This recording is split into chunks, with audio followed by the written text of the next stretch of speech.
मतलब मैंने open freedom दे रखी है, न्यूटन लॉ की पूछ लो तो मतलब न्यूटन लॉ की पूछोगे। फ्रिक्शन क्या क्या अगले साल तक करोगे क्या उसको?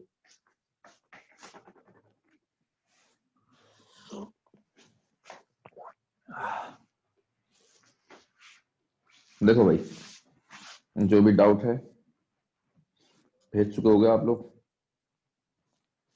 और डाउट है हमने पास 11 डाउट हैं लगभग। अबे ये कौन कौन है भाई कलाकार ये? जिसके भी हैं देख लो अब दोबारा, थोड़ी बेइज्जती फील करते हुए देखना इसको। क्लास में बता चुका हूँ, फिर पता नहीं कहाँ।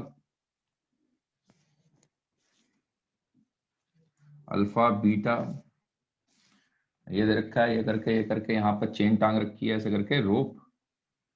अरे कहीं नहीं जाएगी भाई रोप, ये क्लास में करा रखा है, पुराने को भी देखना, मैंने डिस्कस कर रखा है कोई लेक्चर में। किया है कि नहीं किया बताओ? अरे किया है कि नहीं किया? नहीं सर। क्या बता, क्या होगा यार, ऐसे कैसे हो जाएगा? नहीं कर रखा है? बाकी लोगों को भी लगता है क्या? दूसरे बैच में क्या होगा फिर? देखो इसको M1 मान लो, इसको M2 मान लो, ठीक है। अब इसको एक ऐसे हम ये कर सकते हैं क्या, टोटल लेंथ L है, इसको H बोलता हूँ, इसको अल्फा बोलता हूँ, जरा ध्यान देना। ये वाला बीटा होगा, यहां तक मेरे ख्याल से क्लियर होंगी चीजें। अच्छा, H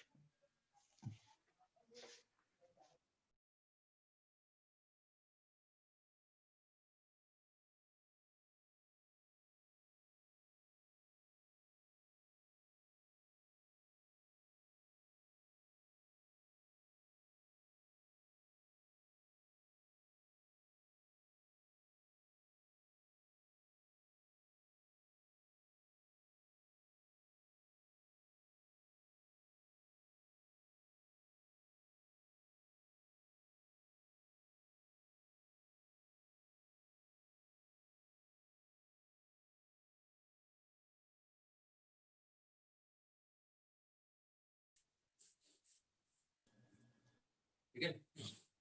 देखो क्या यस होगा, सर। बातें क्या है, बातें तो ये ऐसी हैं कि भाई इधर सर को वॉइस कम आ रहा है। और रुक जाओ, आ जाएगा वो। ए भाई हो जा सही।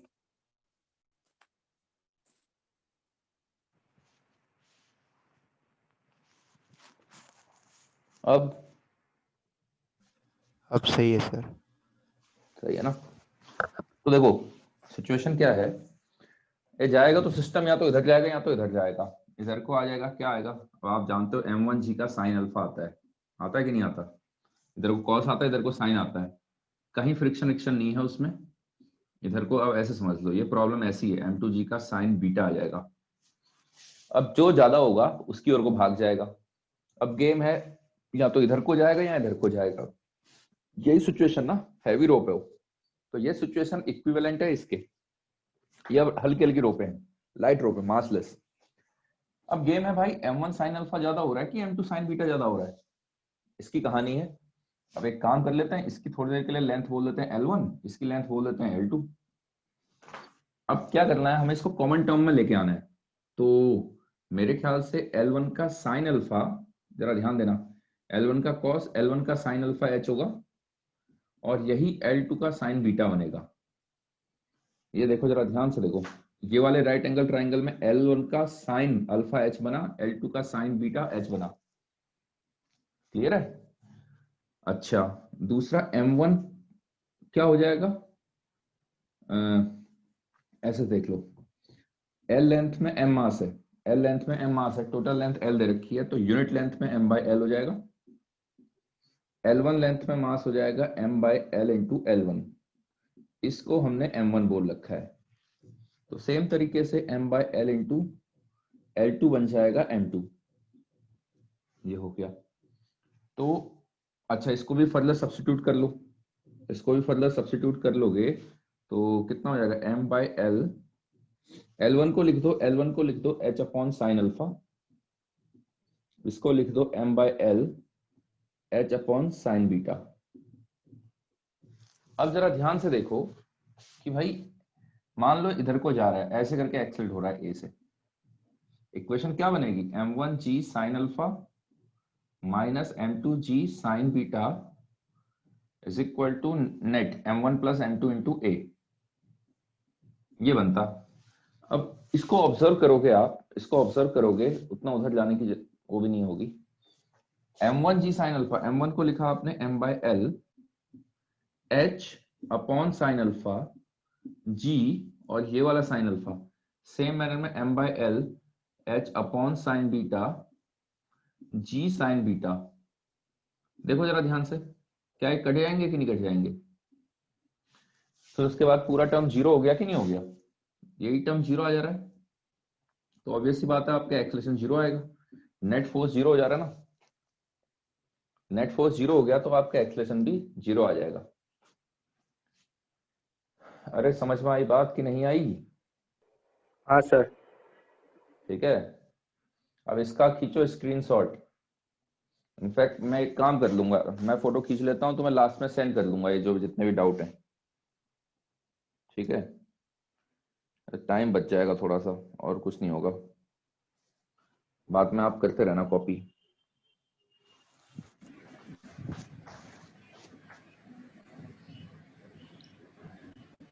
आप चाहे तो अपना स्क्रीनशॉट भी खींच लेना, ठीक है? मैं फोटो खींच ले रहा हूं ऐसे।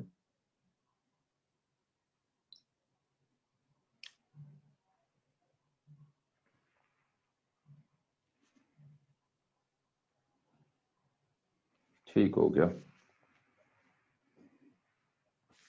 हाँ फिर नेक्स्ट वाले पे आते हैं। इसमें कुछ पूछना है तो बता दो, यहाँ पे खाली समझ लो, छापने की टेंशन मत लो, समझते जाओ बस, सॉल्यूशन मैं भेज दूंगा आपको। हाँ, उसके बाद है आपका mass of 32 kg suspended by spring balance from the roof of a vertical operating lift, अच्छा, going downward from rest at the instant the lift has covered 20 metre and 50 metre, 20 metre and 50 metre. Sir मुझे भी allow कर दीजिए।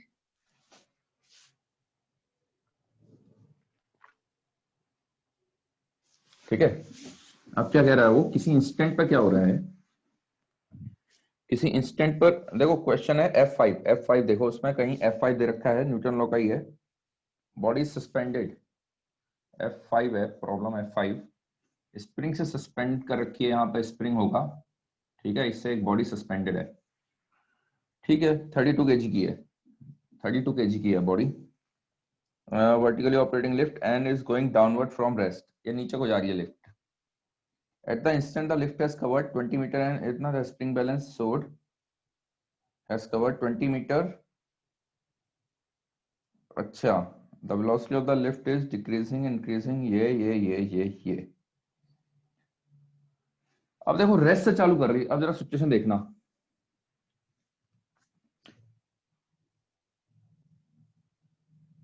Pseudo force का concept पता है ना, lift में बैठ जाओ, जा तो नीचे को रही है, ठीक है, इसको कोने करो, रेस्ट से चालू कर रही नीचे को जा रही है, अब अगर इसका एक्सेलरेशन नीचे को हुआ, अगर इसका एक्सेलरेशन नीचे को हुआ तो इस पर क्या रीडिंग आएगी, इस पर mg तो लगेगा, ma ऊपर को लग जाता है, लगता है कि नहीं लगता? तो जो इसको पहले kx, अगर मैं रेस्ट पर होता, मान लो कहीं कुछ नहीं है, तो kx रीड करता है mg के बराबर, ठीक है? अब डिपेंड करता है kx न्यूटन में रीड कर रहा है कि मास में रीड कर रहा है, तो हमारा kx रीड करता 32g, अगर वो kg के हिसाब से बोल रहा है तो खाली 32 रीड करता पहले, जब ये रेस्ट पर था मामला।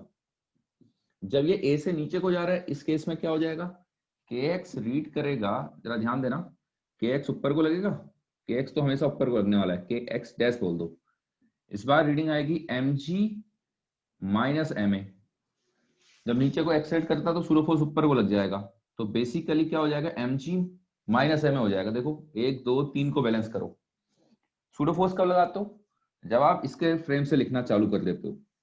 हाँ, अगर ग्राउंड फ्रेम से लिखना है तो फिर सूडो फोर्स नहीं लगाओगे, तब आप बोलोगे mg minus kx dash is equal to ma, या तो ये इक्वेशन लिख लो, दोनों इक्वेशन एक ही बात कर रही है, जरा ध्यान से देखो, तो बेटर है सूडो फोर्स लगाना सीख ही लो। तो मैंने इसलिए सूडो फोर्स लगा दिया ऊपर को, जहां को एक्सेलेरेट कर रहा होता है उसके अपोजिट डायरेक्शन में सूडो फोर्स लग जाएगा। तो अगर ये नीचे को एक्सेलेरेट करता तब वजन कम होता है, नीचे को एक्सेलेरेट करेगा तो m से कम रीडिंग आएगी। बेसिकली आपका क्या हो जाएगा ये इसमें कितना हो गया 320 है ना, 320 newton divide by g. 320 newton इसको रीड करना चाहिए था, उसने वेट में बोल रखा है तो जी से डिवाइड कर दो। तो जी से डिवाइड किया तो 32 आ गया। सेम चीज इसमें करो 10 क्या दे रखा है इसने, ठीक है। अपने को क्या मतलब है, अपने को तो ये भाई क्या हो गया g माइनस ए, ये के एक्स डैश की रीडिंग आ गई।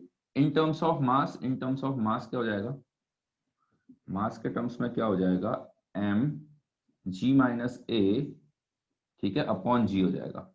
तो इस केस में ये वाली रीडिंग जो आएगी वो लेस देन 32 आ जाएगी।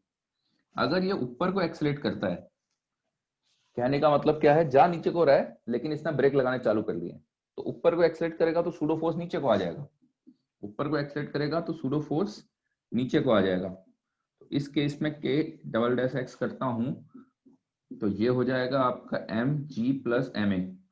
यानी कहने का मतलब ये है इस केस में अगर in terms of mass, in terms of mass बात करें तो आपकी रीडिंग आ जाएगी M ji plus A divided by G, जो कि 32 से ज्यादा होगा। अब उसकी जो ऑब्जर्वेशंस हैं, उसकी जो ऑब्जर्वेशंस दे रखी है यहाँ पर, कह रहा है जब वो 20 मीटर ट्रेवल किया तो 30 kg रीड कर रहा है। तो ऑब्वियस ही बात है शुरू में उसने क्या किया होगा, नीचे को एक्सलेट कर रखा होगा। जब नीचे को एक्सलेट करेगा तो रीडिंग कम आएगी, ठीक है, 30 kg आ रही है। उसके बाद क्या हो रखा है, उसके बाद उसने क्या कर रखा है, उसके बाद उसकी रीडिंग आ रही है जब उसने 50 मीटर ट्रेवल कर लिया है तो कह रहा है रीडिंग आ रही 36। तो ऑब्वियस सी बात है उसके बाद अपनी स्पीड को स्लो कर रहा होगा, ब्रेक लगा रहा होगा। जा नीचे को रहा है लेकिन एक्सेलेरेशन ऊपर को है, तो शुरू में तो एक्सेलेरेट कर रहा है, बाद में डी एक्सेलेरेट करना चालू कर रहा है। डी एक्सेलेरेट करने का मतलब एक्सेलेरेशन ऊपर को है, वेलोसिटी स्टिल नीचे को है, वेलोसिटी नीचे को है लेकिन एक्सेलेरेशन ऊपर को होने लग गया है। तो इस केस में 32 से ज्यादा आएगा, 36 आ गया है। तो वेलोसिटी ऑफ लिफ्ट इज, तो शुरू में इंक्रीज करेगी क्योंकि एक्सेलेरेशन नीचे को है और जा भी नीचे को रहा है, तो शुरू में एक्सेलेरेशन का केस है तो वेलोसिटी इंक्रीज होगी एट 20 मीटर और डिक्रीज करेगी यहाँ पर जब वो 50 मीटर ट्रेवल कर चुका होगा। तो जा नीचे को रहा है, एक्सेलेरेशन ऊपर को है, तो स्लो डाउन हो रहा है आपका, तो स्पीड डिक्रीज कर रही होगी, तो बी ऑप्शन आएगा इसमें। हाँ भाई समझ में आई बातें? हाँ सर। अरे जिसका डाउट था उसको समझ में आ गया? हाँ सर, मेरा ही डाउट था। अच्छा, कहाँ गया भाई कैमरा, कैमरा कैमरा, ये है। चलो मैं फोटो खींच देता हूँ फिर अगले पे उतरते हैं।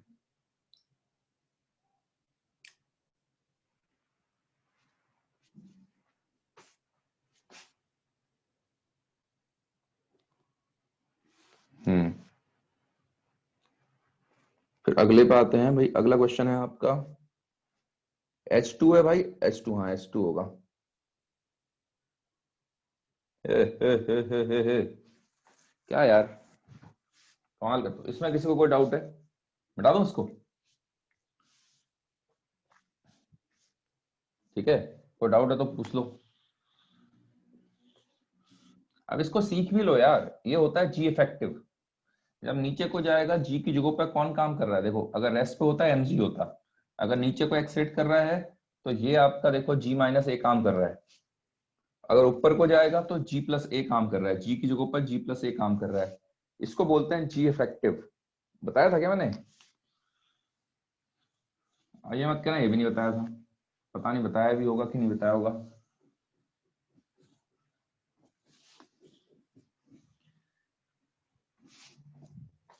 क्या हो गया भाई, सबके सब ठंडे पड़ गए क्या? ठंडा तो यहाँ हो रहा है।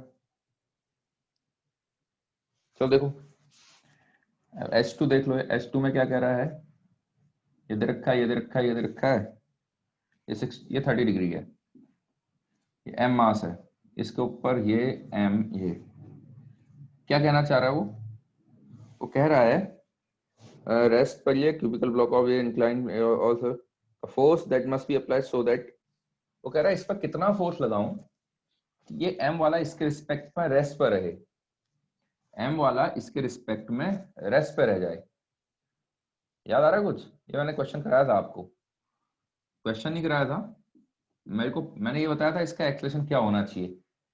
अब जरा ध्यान दो, F फोर्स लगा रहा हूं, ये m डब्बा इसके रिस्पेक्ट में रेस्ट पर है, मतलब ये पूरा सिस्टम, इसका भी एक्सलेशन आगे को a होगा, इसका भी आगे को a होगा, दोनों एक ही एक्सलेशन से जाएंगे अगर मैं ग्राउंड फ्रेम की बात करता हूं। तो सिस्टम के लिए देखो, सिस्टम पर सिर्फ एक ही हॉरिजॉन्टल डायरेक्शन में फोर्स है, यहाँ कहीं फ्रिक्शन नहीं है, कोई फ्रिक्शन नहीं है। यहाँ होता भी तो भी हमें कोई दिक्कत नहीं थी क्योंकि वो इंटरनल फोर्स होता सिस्टम के लिए। तो यहाँ कहीं फ्रिक्शन है नहीं, सिर्फ एक फोर्स कह रहा है कितना लगाऊं ये फोर्स सच दैट ये रेस्ट पे रहे इसके रिस्पेक्ट में, यानी ये इसके साथ ही चलता रहे। तो सिंपल सी इक्वेशन हो गई, F net external force is equal to ma plus capital Ma। तो A की वैल्यू कितनी आ जाएगी यहां से, F upon m plus capital M। ठीक है, अब हमें तो F चाहिए ना, रुको, एक कंडीशन तो, एक तो ये बन गया आपका, हमें तो F दोनों का चाहिए। एक्सीलरेशन सेम होगा। हाँ तो रेस्ट में रखना है ना उसके ऊपर, अब बस में बैठे हो तो जो बस का एक्सलेशन होगा वो तुम्हारा भी होगा ना, हाँ, अब बस के रिस्पेक्ट में हिल थोड़ ना रहे हो। ठीक है, बस में अगर हाँ तुम सर। हिलने लग गए तो अलग बात हो जाएगी फिर। तो इसमें क्वेश्चन कह रहा है कि ये रेस्ट पर है इसके रिस्पेक्ट में। अच्छा, अब ये रेस्ट पर है, इसका एफबीडी बना लो। अगर हम इसका ग्राउंड फ्रेम में एफबीडी बनाते हैं, देखो इस डब्बे को देखोगे, अगर डब्बे का एक्सलेशन आगे को है mg ऐसे है, नॉर्मल ऐसे है, तो एक काम करो, बेटर रहेगा नॉर्मल को तोड़ दो। क्यों? क्योंकि इस डब्बे की मेरे को पूरे ग्राउंड फ्रेम में कहानी पता है, ये आगे को जा रहा है, इस पर दो ही फोर्सेस लग रहे हैं, एक नॉर्मल होगा एक mg होगा। तो अगर मैं mg को तोड़ता हूं तो मेरे को फिर a को भी तोड़ना पड़ेगा। अगर मैं mg को तोड़ता हूं, देखो ये वाला एक्सलेशन वेक्टर ऑलरेडी इस लाइन में है, mg इस लाइन में है, तो बेटर है कि खाली n को तोड़ो, n को तोड़ दो, ज्यादा फायदे में रहोगे। तो अगर ये वाला एंगल थीटा है तो ये वाला थीटा आ जाएगा। कैसे? इसके परपेंडिकुलर ये है, इसके परपेंडिकुलर ये है। तो अब देखो क्या इक्वेशन लिखोगे, n का साइन थीटा जो होगा वो ma दे रहा होगा, n का cos theta minus mg should be equal to 0। तो यहां से देखो उधर ले जाकर देखो, tan थीटा की वैल्यू a बाय g आ जानी चाहिए। ये कहा था रिजल्ट स्टैंडर्ड रिजल्ट है, ये डब्बा कम से a is equal to g tan theta से भागना चाहिए, तब जाके ऊपर वाला रेस्ट पर रहता है, कहा था स्टैंडर्ड रिजल्ट है। तो a को लिख दो यहाँ से जी tan थीटा tan 30, तो f की वैल्यू आ जाएगी m plus capital m g का tan 30। हाँ भाई, किसी को कोई समस्या कोई दिक्कत है?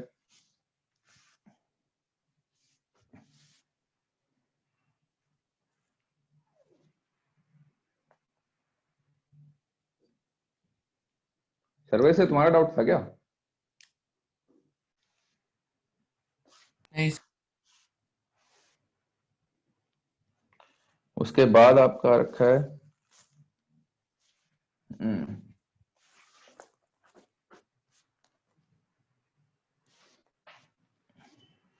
ये है आपका डी का 6 है। देखो ऑब्जेक्टिव में डी का 6 है, सेमी सर्कुलर वायर है,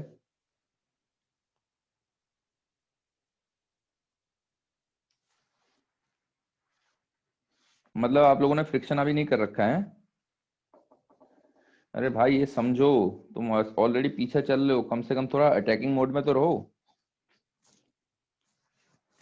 बी फेस में हो ऑलरेडी, सिलेबस तुम्हारा पीछा लैग करता है, थोड़ा अटैकिंग मोड में रहा करो भाई, जितना हो रहा है काम धाम निपटा दे जाओ। कल की थी टू ब्लॉक प्रॉब्लम,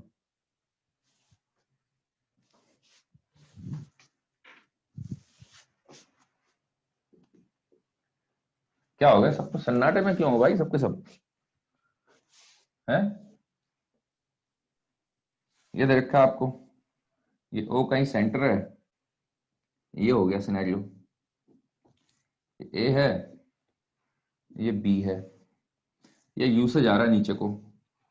अब आपसे कह रहा है एंगल बी ए सी, एंगल बी ए सी, ये ए है आपका, है एंगल बी ए सी, अच्छा बी, अच्छा ये ए है, ये सी है, हाँ ये वाला एंगल दे रखा है आपको, ये वाला एंगल दे रखा है 45 डिग्री। एक काम करो, इसको ज्वाइन कर लो। अब आप समझदार होगा, ये वाला एंगल 45 है तो ये भी 45 होगा, और ये वाला एंगल 90 होगा। हाँ ये वाला एंगल 90 हो जाए। एंगल बी ओ सी, अच्छा हाँ सही है ना, ये 45 क्यों होगा, अगर ये एंड पे होता 45, ठीक है ठीक है। ये वाला एंगल आपको 75 दिया हुआ है। अब ये वाला एंगल क्या होगा, सम ऑफ दिस एंड दिस होगा, सम ऑफ दिस एंड दिस। अगर ये 75 है, ये 45 है, तो इसको 30 डिग्री होना मजबूरी है। क्वेश्चन क्या कह रहा है, ये रॉड टाइप की है ना, ये है the beads are connected by inelastic string. ये स्ट्रिंग जो है टाइट रहने वाली है, तो अगर नीचे को आ रहा है, ये भी आ रहा होगा, इसकी वेलोसिटी होगी इसके टेंजेंट में। तो आपको v बताना है इस इंस्टेंट पर, स्पीड ऑफ, इसकी स्पीड बतानी है, किस स्पीड से आ रहा होगा।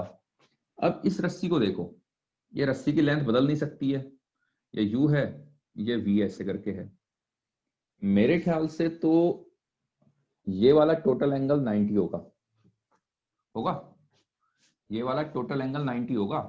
टेंजेंट बनेगा ना, सेंटर से ज्वाइन कर रखा है, तो वेलोसिटी तो टेंजेंट के लॉन्ग आएगी, तो टोटल एंगल 90 होगा। तो ये रस्सी के साथ एंगल बना रहा होगा 60 डिग्री, रस्सी के साथ 60 डिग्री एंगल बनाएगा।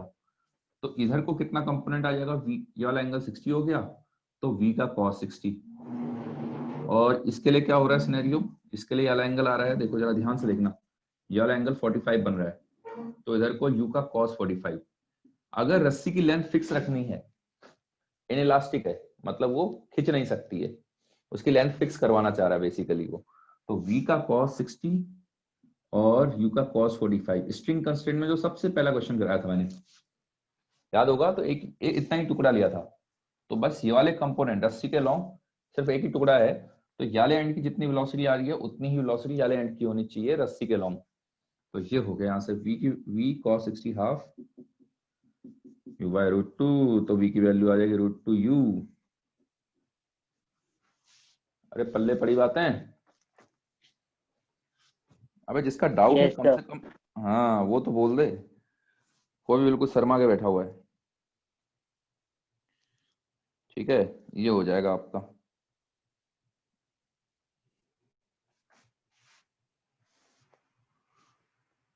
आजा भाई, आजा आजा आजा।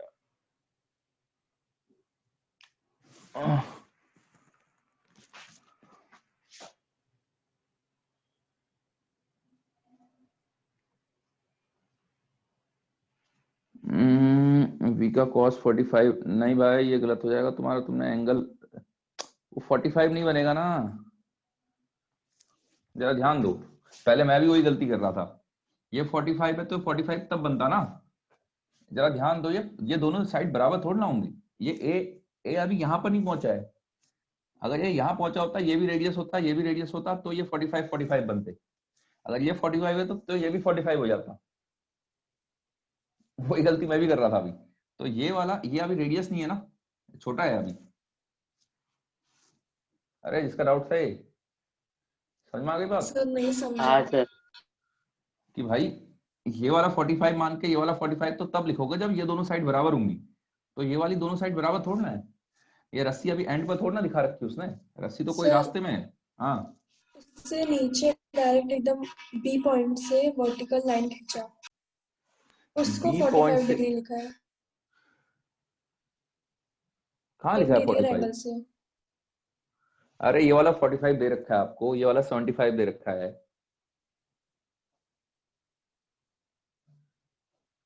अरे समझने के लिए पहले क्वेश्चन पढ़ तो लो, तुम्हारा भी डाउट है क्या ये वाला। सर मैं पूछ रही थी जो मैंने सॉल्व किया है वो गलत है क्या? अरे तुमने ये 45 मान रखा है, ये भी 45 मान लिया है। नहीं सर वो 45 नहीं है। सर इसने बी की वेलोसिटी नीचे ले लिया है, बस ना वर्टिकली। सर। भाई, बी की वेलोसिटी नीचे थोड़ी ना होगी, बी की टेंजेंट रहेगी भाई, क्या कर रहे हो भाई, ये कौन सा कॉन्सेप्ट लगा दिया बी की cos 45।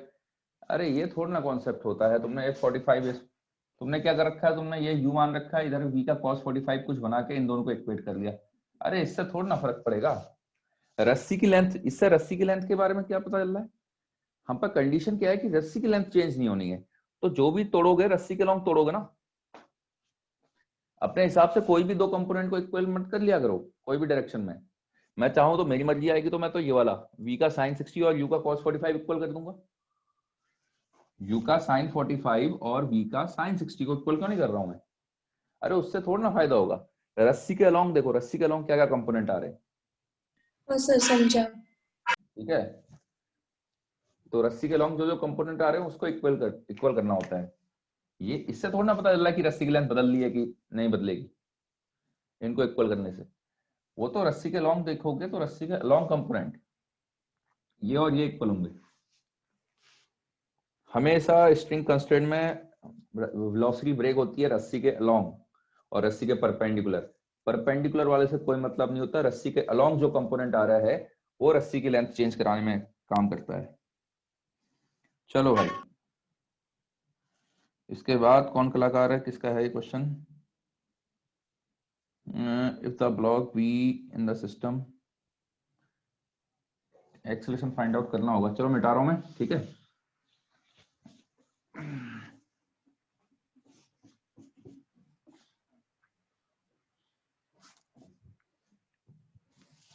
ये पता नहीं कौन किसका है क्वेश्चन, एम है, बी ब्लॉक है, ये दे रखा है, ये दे रखा है, ये दे रखा है, ये दे रखा है, ये दे रखा है, ऐसे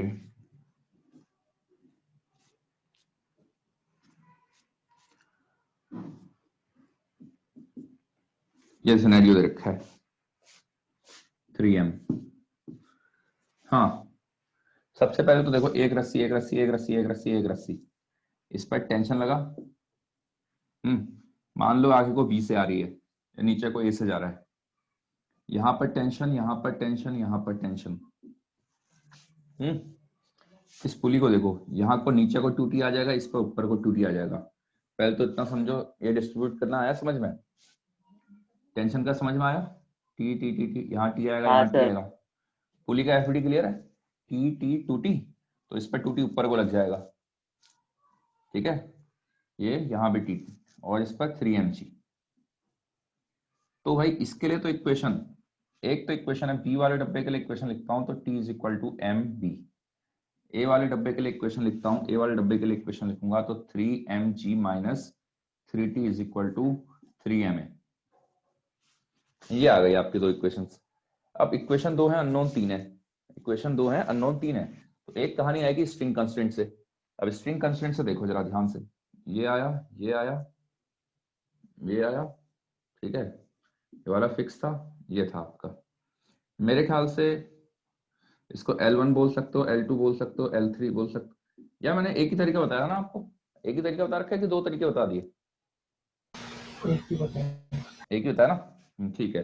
अभी वर्क पावर एनर्जी में एक और तरीका बताऊंगा जो ज्यादा आसान पड़ता है। तो dl1/dt plus dl2/dt plus dl3/dt plus dl4/dt is equal to 0। हाँ भाई, L1 लेंथ का rate of change, L1 length किस रेट से चेंज हो रही होगी, फटाफट बताओ यार, L1 लेंथ किस रेट से चेंज होगी? 0 माइनस बी। 0 minus B. अगला वाला, अगला वाला, ये वाली लेंथ 0 प्लस ए। 0 प्लस ए। ये समझ में आया, ये 0, ये पुली भी ए से आ रही होगी, अगर ये ए से आ रहा है तो पुली को ए से आना मजबूरी है, देखो एक ही रास्ती है, ये अगर ये वाला एंड ए से आ रहा है तो इसको ए से आना ही पड़ेगा, यानी पुली भी नीचे को ए से आ रही होगी, तो यानी इसकी लेंथ का चेंज होगा 0 प्लस ए। इसमें बताओ L3 में, L3 के लिए, L3 के लिए भाई सेम। सेम 0 प्लस ए। अगले वाले के लिए, अगले वाले के लिए, लास्ट वाले के लिए same. Same 0 plus a is equal to 0। तो बी की वैल्यू आ गई है 3a। मेरे ख्याल से सॉल्व हो जाएगा पहली इक्वेशन, दूसरी इक्वेशन और तीसरी इक्वेशन, हो जाएगा सॉल्व। यहां से टी को उठा के यहां पुट कर दो, फिर ए और बी में कर लेना सॉल्व उसको। फिर कॉन्सेप्ट देख लो भाई, जिसका भी डाउट था, हाँ किसका सर डाउट था, समझ में। समझ में आ गया ना? ये वाले की टेंशन मत लो, ये वाला ना जिसको स्ट्रिंग कंस्ट्रेंट समझ में नहीं आया है कि कैसे कैसे डिफरेंशिएट करना, ये लिखना अभी तक समझ में नहीं आया है, वो वर्क पावर एनर्जी में समझ लेगा थर्ड लेक्चर में। मैं दूसरा तरीका भी बताऊंगा आपको। तो अभी पहले कोशिश कर लो इससे समझने की। क्या होता अगर हम पहले ही बता देता, अब ये वाला तरीका कभी सीखते नहीं। ठीक है, कुछ लोगों को समझ में नहीं आया होगा, लेकिन आ जाएगा। दूसरा तरीका ज्यादा आसान है।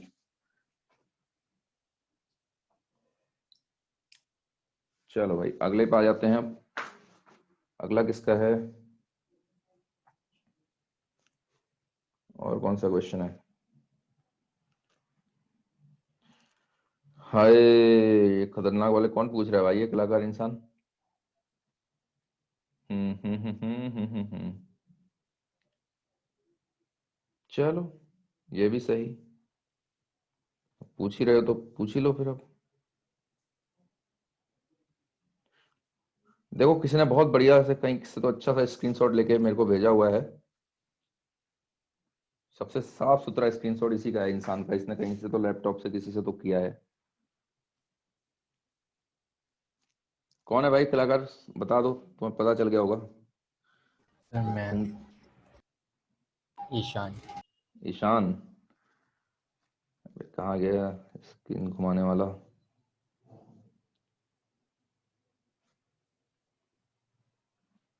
हम्म देखो ठीक है, 9th क्वेश्चन है। काय के हैं, डीपीपी के हैं कि एक्सरसाइज के ही हैं? एक्सरसाइज।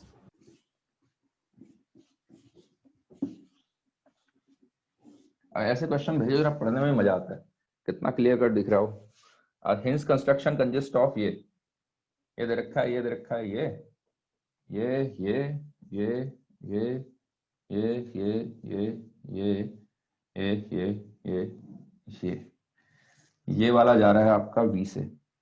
ये जॉइंट को A1 बोला है, ये जॉइंट को A2 बोला है, यहाँ पर A3 को बोल रखा है vertex. A1 A2 A3 vertex के नाम है। ये वाला वर्टेक्स A1, ये वाला वर्टेक्स A2, ये वाला वर्टेक्स A3। ये B से जा रहा है, तो आपसे जानना चाह रहा है A2 कितने से जा रहा होगा। आपसे जानना चाह रहा है कि A2 कितने से जा रहा होगा। अब A2 कितने से जा रहा है ये जानना है। तो यार मैं एक काम कर सकता हूं, इनकी साइड का रेशियो दे रखा है 5:3:2 में है। हाँ हाँ हाँ, रोम्बस है ना, रोम्बस है। अच्छा एक बात बताओ,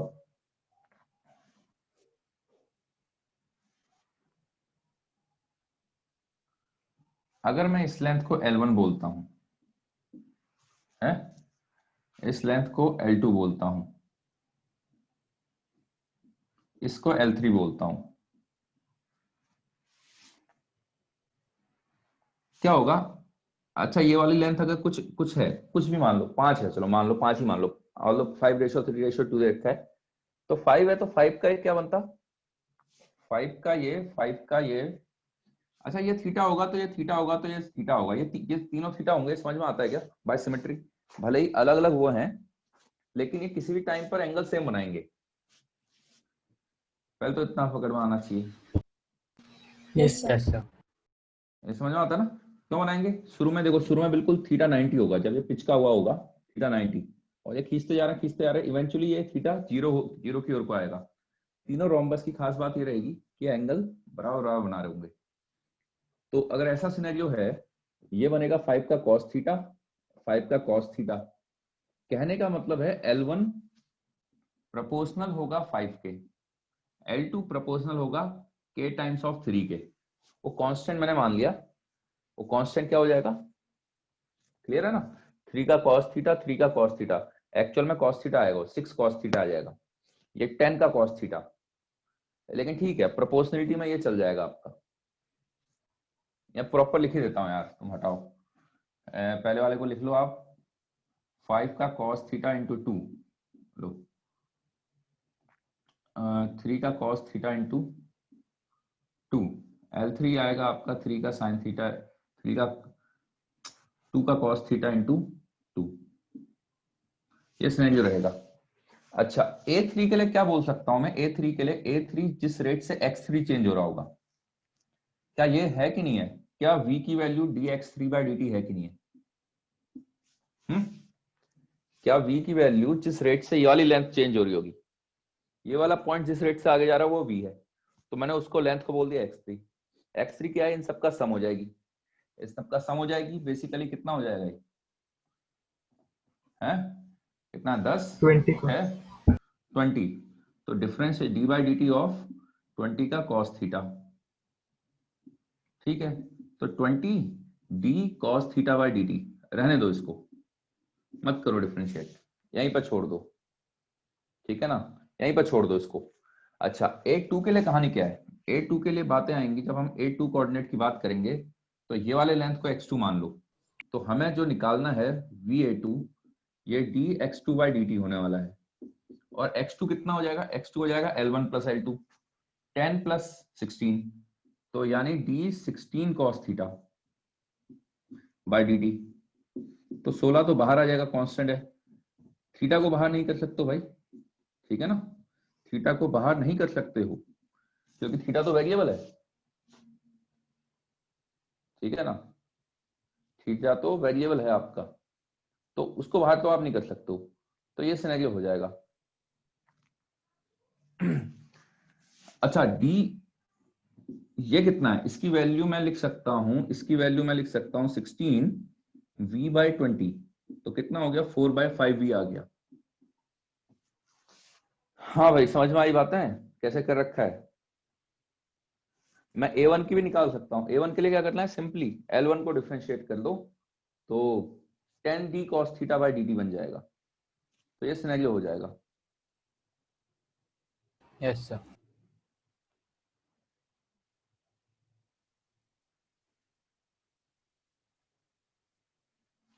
कहाँ गया भाई कैमरा,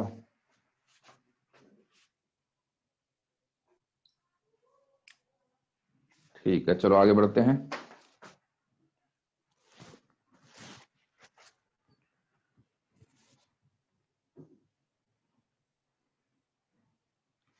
अरे वो कलाकारी D3 तो बताया था यार मैंने, है भाई ईशान, D3 तो मैंने बताया था ये क्लास में शायद, ठीक है सर, फिर मैं रिकॉर्डिंग देख लेता हूँ। चलो देख ही लो उसको फटाफट देखो।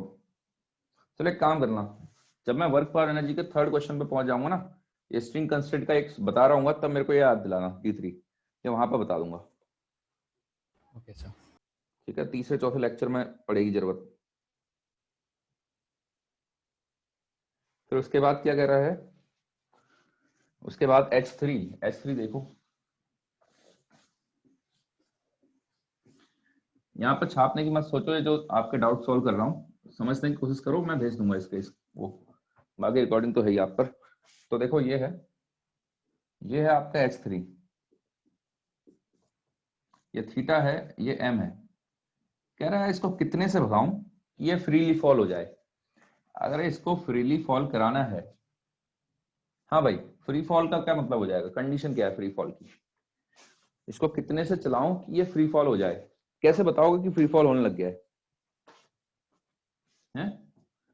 कैसे बताओगे फ्री फॉल होने लग गया है? इसके कांटेक्ट से हट जाएगा तब।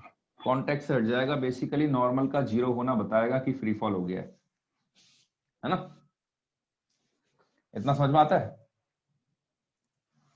अरे ये क्लियर है कि भाई यस नॉर्मल सर। जब जीरो हो यस जाएगा सर। मतलब फ्री फॉल होने लग गया है। तो इसके एफडी में देखो कि नॉर्मल ये आया, mg आया, बैठ जाओ इसी के ऊपर बैठ जाओगे तो सूडो फोर्स ही आ जाएगा, ठीक है। अब एक काम करो,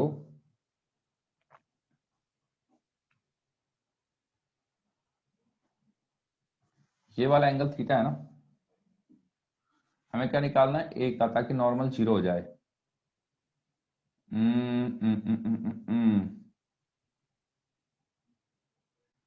ठीक है, ये एंगल देखो थीटा आएगा, फिर से ये थीटा है तो ये थीटा बनेगा 90 माइनस थीटा थीटा। यार क्यों ना हम इसको छोड़ो, डायरेक्ट नॉर्मल निकाल देते ना, हटाओ इसको, ब्रेक कर लो, ये थीटा होगा तो ये थीटा होगा और ये वाला थीटा होगा, जरा ध्यान देना, इस डायरेक्शन में क्या बना, एन बना, एम ए का साइन थीटा बना, एम जी का कॉस थीटा बना। इस डायरेक्शन से कोई मतलब नहीं है, इस डायरेक्शन में जो बन रहा है बनने दो। इस डायरेक्शन में देखोगे, अगर इसके ऊपर देखते हो तो एन की वैल्यू कितनी आती है ना। हमसे क्या पूछा है, जस्ट मिनिमम वैल्यू पूछी होगी आपसे शायद, है ना, मिनिमम वैल्यू ऑफ ए की पूछी है, तो नॉर्मल जस्ट 0 हो रहा होगा। मिनिमम वैल्यू ऑफ ए पूछी है, देखो ज्यादा तेज भगाओगे, ज्यादा तेज से एक्सेलेरेट करोगे तो छूटेगा ही छूटेगा। तो कह रहा है मिनिमम कितना एक्सेलेरेट कराऊं, तो नॉर्मल जस्ट 0 हो रहा होगा। तो नॉर्मल जस्ट 0 हो रहा होगा, तो अभी तो इसको नॉर्मल के लिए सॉल्व करो, मान के चलो इसी के ऊपर है, मान के चलो इसी के ऊपर है, तो इस डायरेक्शन में बैलेंस होगा, इस डायरेक्शन में तो जाएगा। अगर इसके ऊपर देखते हो तो इस डायरेक्शन में तो जा रहा होगा, लेकिन इस डायरेक्शन में बैलेंस होगा। बैलेंस होगा मतलब एन की value M G cos theta, देखो N plus M A sine theta should be equal to इतना होना चाहिए। तो नॉर्मल को 0 कर दो, नॉर्मल को जस्ट 0 कर दो, तो यहां से ए की वैल्यू आ जाएगी जी का कॉट थीटा। कम से कम इतना तो होना चाहिए, इस केस में नॉर्मल 0 हो रहा होगा। जस्ट 0 कर रखा है आपने इसको बैलेंस करते हुए, तो जस्ट बस जस्ट कॉन्टेक्ट छोड़ा ही होगा उसने। अरे आगे बात समझ में? Yes sir.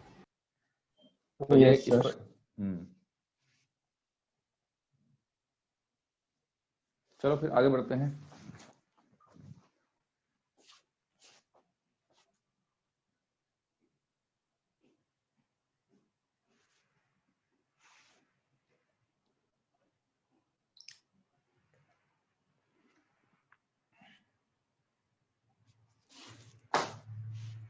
फिर एक्सेलेरेशन ऑफ, अरे कहाँ गया, find acceleration of a in terms of b, find D6। देखो भाई D6,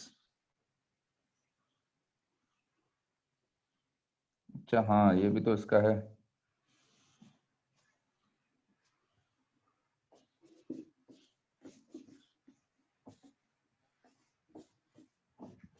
पांच बज गया है। चलो भाई ये तुम्हारे डाउट आज सॉल्व कर लेते हैं, बाकी के अगले दिन करेंगे, कुछ पढ़ भी लेंगे यार, नहीं तो फिर दिक्कत हो जाती है। देखो ये देख रखा है आपको सिनेरियो, ये है ये है ये है ये है ये है, इसके अंदर ये दे रखा है एक डब्बा, यहाँ पर पुली अटैच्ड है, ये पुली पर रस्सी गई, ये घूमते हुए ऐसे चले गई। इसको हमने ए नाम दे दिया है, ये ए नाम है, और ये वाला बी नाम है, दूसरा डब्बा बी का है। क्या कह रहा है वो कह रहा है कि अगर ये वाला बी से जा रहा है तो ए का एक्सेलेरेशन बताओ, अगर ये वाला बी से जा रहा है तो ए का एक्सेलेरेशन बताओ। तो यार ए क्या होगा, जरा ध्यान देना। अच्छा क्या लगता है, हाँ भाई ईशान क्या लगता है, ए कहाँ को जाएगा? ऊपर। ऊपर को जाएगा ना, लेकिन खाली वो ऊपर को नहीं जाएगा, जरा ध्यान देना। ए वाले के लिए ऊपर को तो जा रहा है ए से, लेकिन सामने बी से भी जाएगा, ऊपर जाएगा इसके रिस्पेक्ट में। इसमें खड़े होकर देखोगे तो सीधा ऊपर को जाता हुआ दिखाई देगा। आई बात समझ में? Yes sir. इस पर खड़े होकर देखोगे तो ऊपर को जाता हुआ दिखाई दे रहा है, लेकिन इस पर खड़े होकर देख रहे हो आप तो ग्राउंड फ्रेम में इसका एक्सेलेरेशन भी लेके जाएगा। ठीक है, आई बात समझ में? Yes sir. ठीक है, बस अब क्या करना, आप तो स्ट्रिंग कंस्ट्रेंट L1 पकड़ो, L2 पकड़ो। ये हो गया सिनेरियो। ये पुली वाला एंड, ये पुली से अटैच है, पुली जा रही है ए से, ये वाला डब्बे से अटैच है, डब्बे पर ए ऊपर को है और सामने को बी है। ठीक है ना, तो L1 L2 डिफ्रेंशिएट कर लो इसको, dL1/dt प्लस dL2/dt 0 करो, कितना आ रहा है भाई, इसमें कितना आ जाएगा? सर इसमें पुली बी से जाएगा ना? पुली, सॉरी हाँ पुली बी से जाएगा, पुली बी से जाएगा, पुली इससे अटैच है ना। हाँ हाँ भाई dL1/dt, अरे 0 plus B. 0 plus B. L2 के केस में क्या हो जाएगा, L2 के केस में ये वाले बी का कोई रोल नहीं है इसकी लेंथ चेंज कराने में, ये वाले बी का कोई रोल नहीं है इसकी लेंथ चेंज कराने में। रोल किसका है, सिर्फ और सिर्फ ए का। अरे समझ में आया? Yes sir. ठीक है ना, तो 0 माइनस ए, तो कहने का मतलब है ए की वैल्यू बी के बराबर आ गई है। तो अगर मैं ए का एक्सेलेरेशन ओवरऑल बोलूं तो b i cap plus b j cap हो जाएगा। एक्सेलेरेशन ऑफ ए अगर नेट एक्सेलेरेशन बोलना चाहिए मेरे को तो बी आई कैप और ए जे कैप, ए की वैल्यू भी बी के बराबर है। मैग्नीट्यूड में बोलोगे तो बी रूट टू, मैग्नीट्यूड में बोलोगे तो बी रूट टू।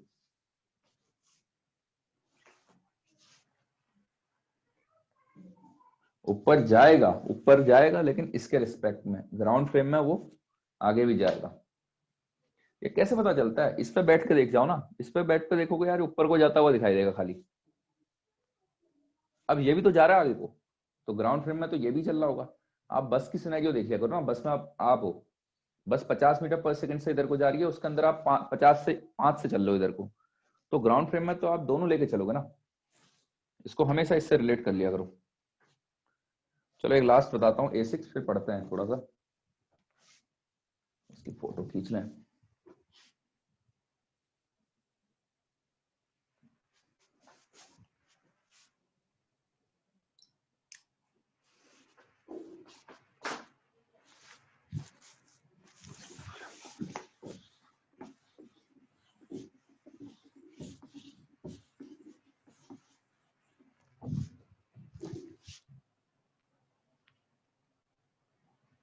देखो उसके बाद A6 है आपका। A6 में क्या कर रहा है? अब block is short with an initial velocity, a block is shot with an initial velocity 5 meter per second on a rough horizontal surface, find the distance covered। अरे यार कौन कलाकार इंसान है, सबसे आसान क्वेश्चन है ये, क्लास में कराया हुआ है। शुरू में इनिशियल वेलोसिटी 5 मीटर पर सेकंड है, इसका म्यू दे रखा है आपको 0.1, तो कह रहा है कितना डिस्टेंस कवर करेगा।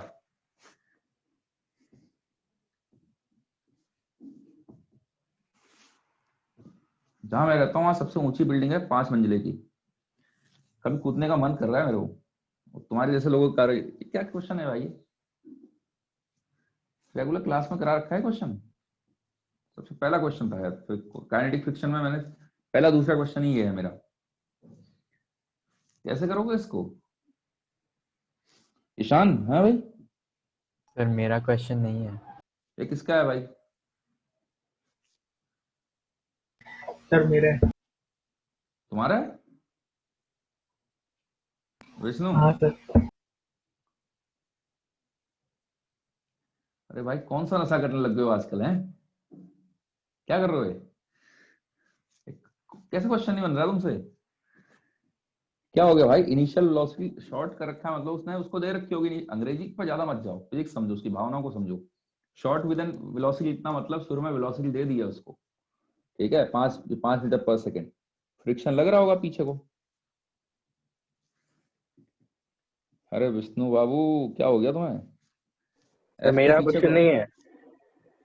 अरे कौन है भाई ये? यार विष्णु की फोटो लगा के विष्णु नहीं है क्या? कोई और है क्या? कौन है भाई ये विष्णु की फोटो में? हर्षल। हाँ क्या हो गया भाई? ये हो जाएगा आपका नॉर्मल और mg, तो कितना होता है? म्यू के इंटू नॉर्मल होता है। म्यू का कितना है आपका? 0.1। m कितना है? कोई मतलब नहीं है, mg रहने दो। यही क्या करेगा? इसको एक्सलेट कराएगा। कहाँ को एक्सलेशन आएगा? एक्सलेशन कितना आ गया? 0.1 g आ गया है, यानी 1 आ गया है मीटर पर सेकंड स्क्वायर। लेकिन एक्सलेशन आया कहाँ को है? पीछे को आ रखा है। तो इनिशियल वेलोसिटी प्लस का 5 अगर मानते हो, इधर को पॉजिटिव लेते हो, तो एक्सलेशन आपको माइनस का 1 लेना पड़ेगा। देख के पता लगा 5 सेकंड में रुक जाएगा। डिस्टेंस निकालनी है तो v को, कंडीशन क्या है? v को 0 करो। थर्ड इक्वेशन लगा दो, थर्ड इक्वेशन लगा दो। आ गई बात समझ में? 12:30 आ जाएगा। हाँ सर। चलो हो गया भाई, आज का इतना रखते हैं। बाकी जिसके बचे हुए हैं वो कल के लेक्चर में फिर भेज दें मेरे को, ठीक है? अब थोड़ा पढ़ लेते हैं, उनको दोबारा पिन पॉइंट कर लेना।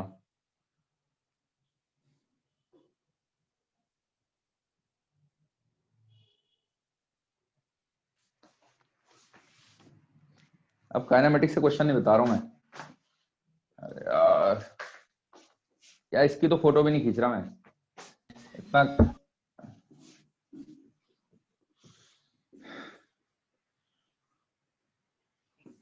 खींच लो भाई तो तुम वो ए स्क्रीनशॉट खींच लो। -1 क्यों लिया?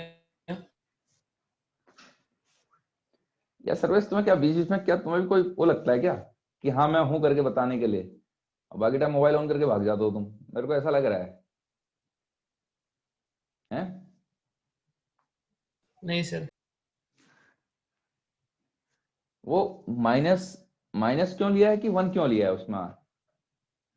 माइनस से दिक्कत हो रही कि वन से दिक्कत हो रही है बताओ? माइनस।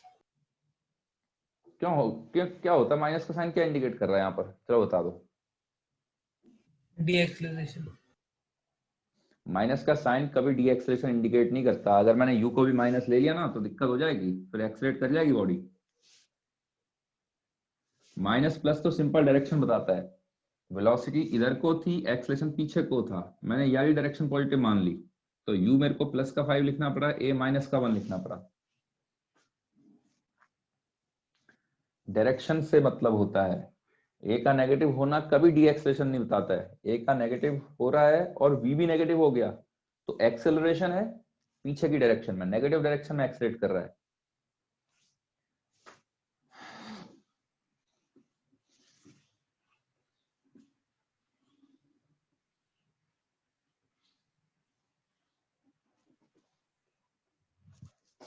चलो भाई स्टार्ट करते हैं। हेडिंग डालो work energy, work power energy, नया चैप्टर है, वर्क से चालू करते हैं फटाफट। आ जाओ वर्क पर। हाँ भाई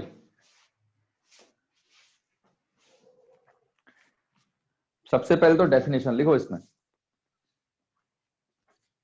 A work is said to be done, a work is said to be done,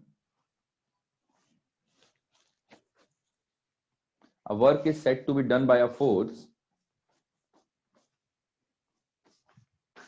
a work is said to be done by a force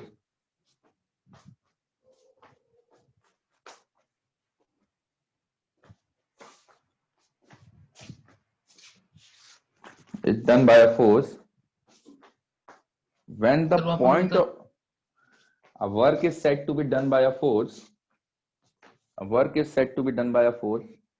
दोबारा रिपीट क्यों करवा रहे हो भाई, मॉड्यूल खोल के देख लो ना, वही तो लैंग्वेज लिखवा रहा हूं मैं भी, और उसमें करेक्ट मेरी अंग्रेजी में दिक्कत आएगी, उसकी अंग्रेजी में दिक्कत नहीं आएगी।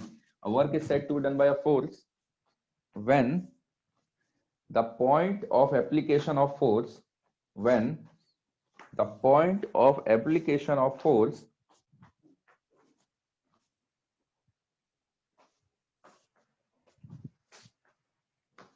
when the point of application of force get displaced in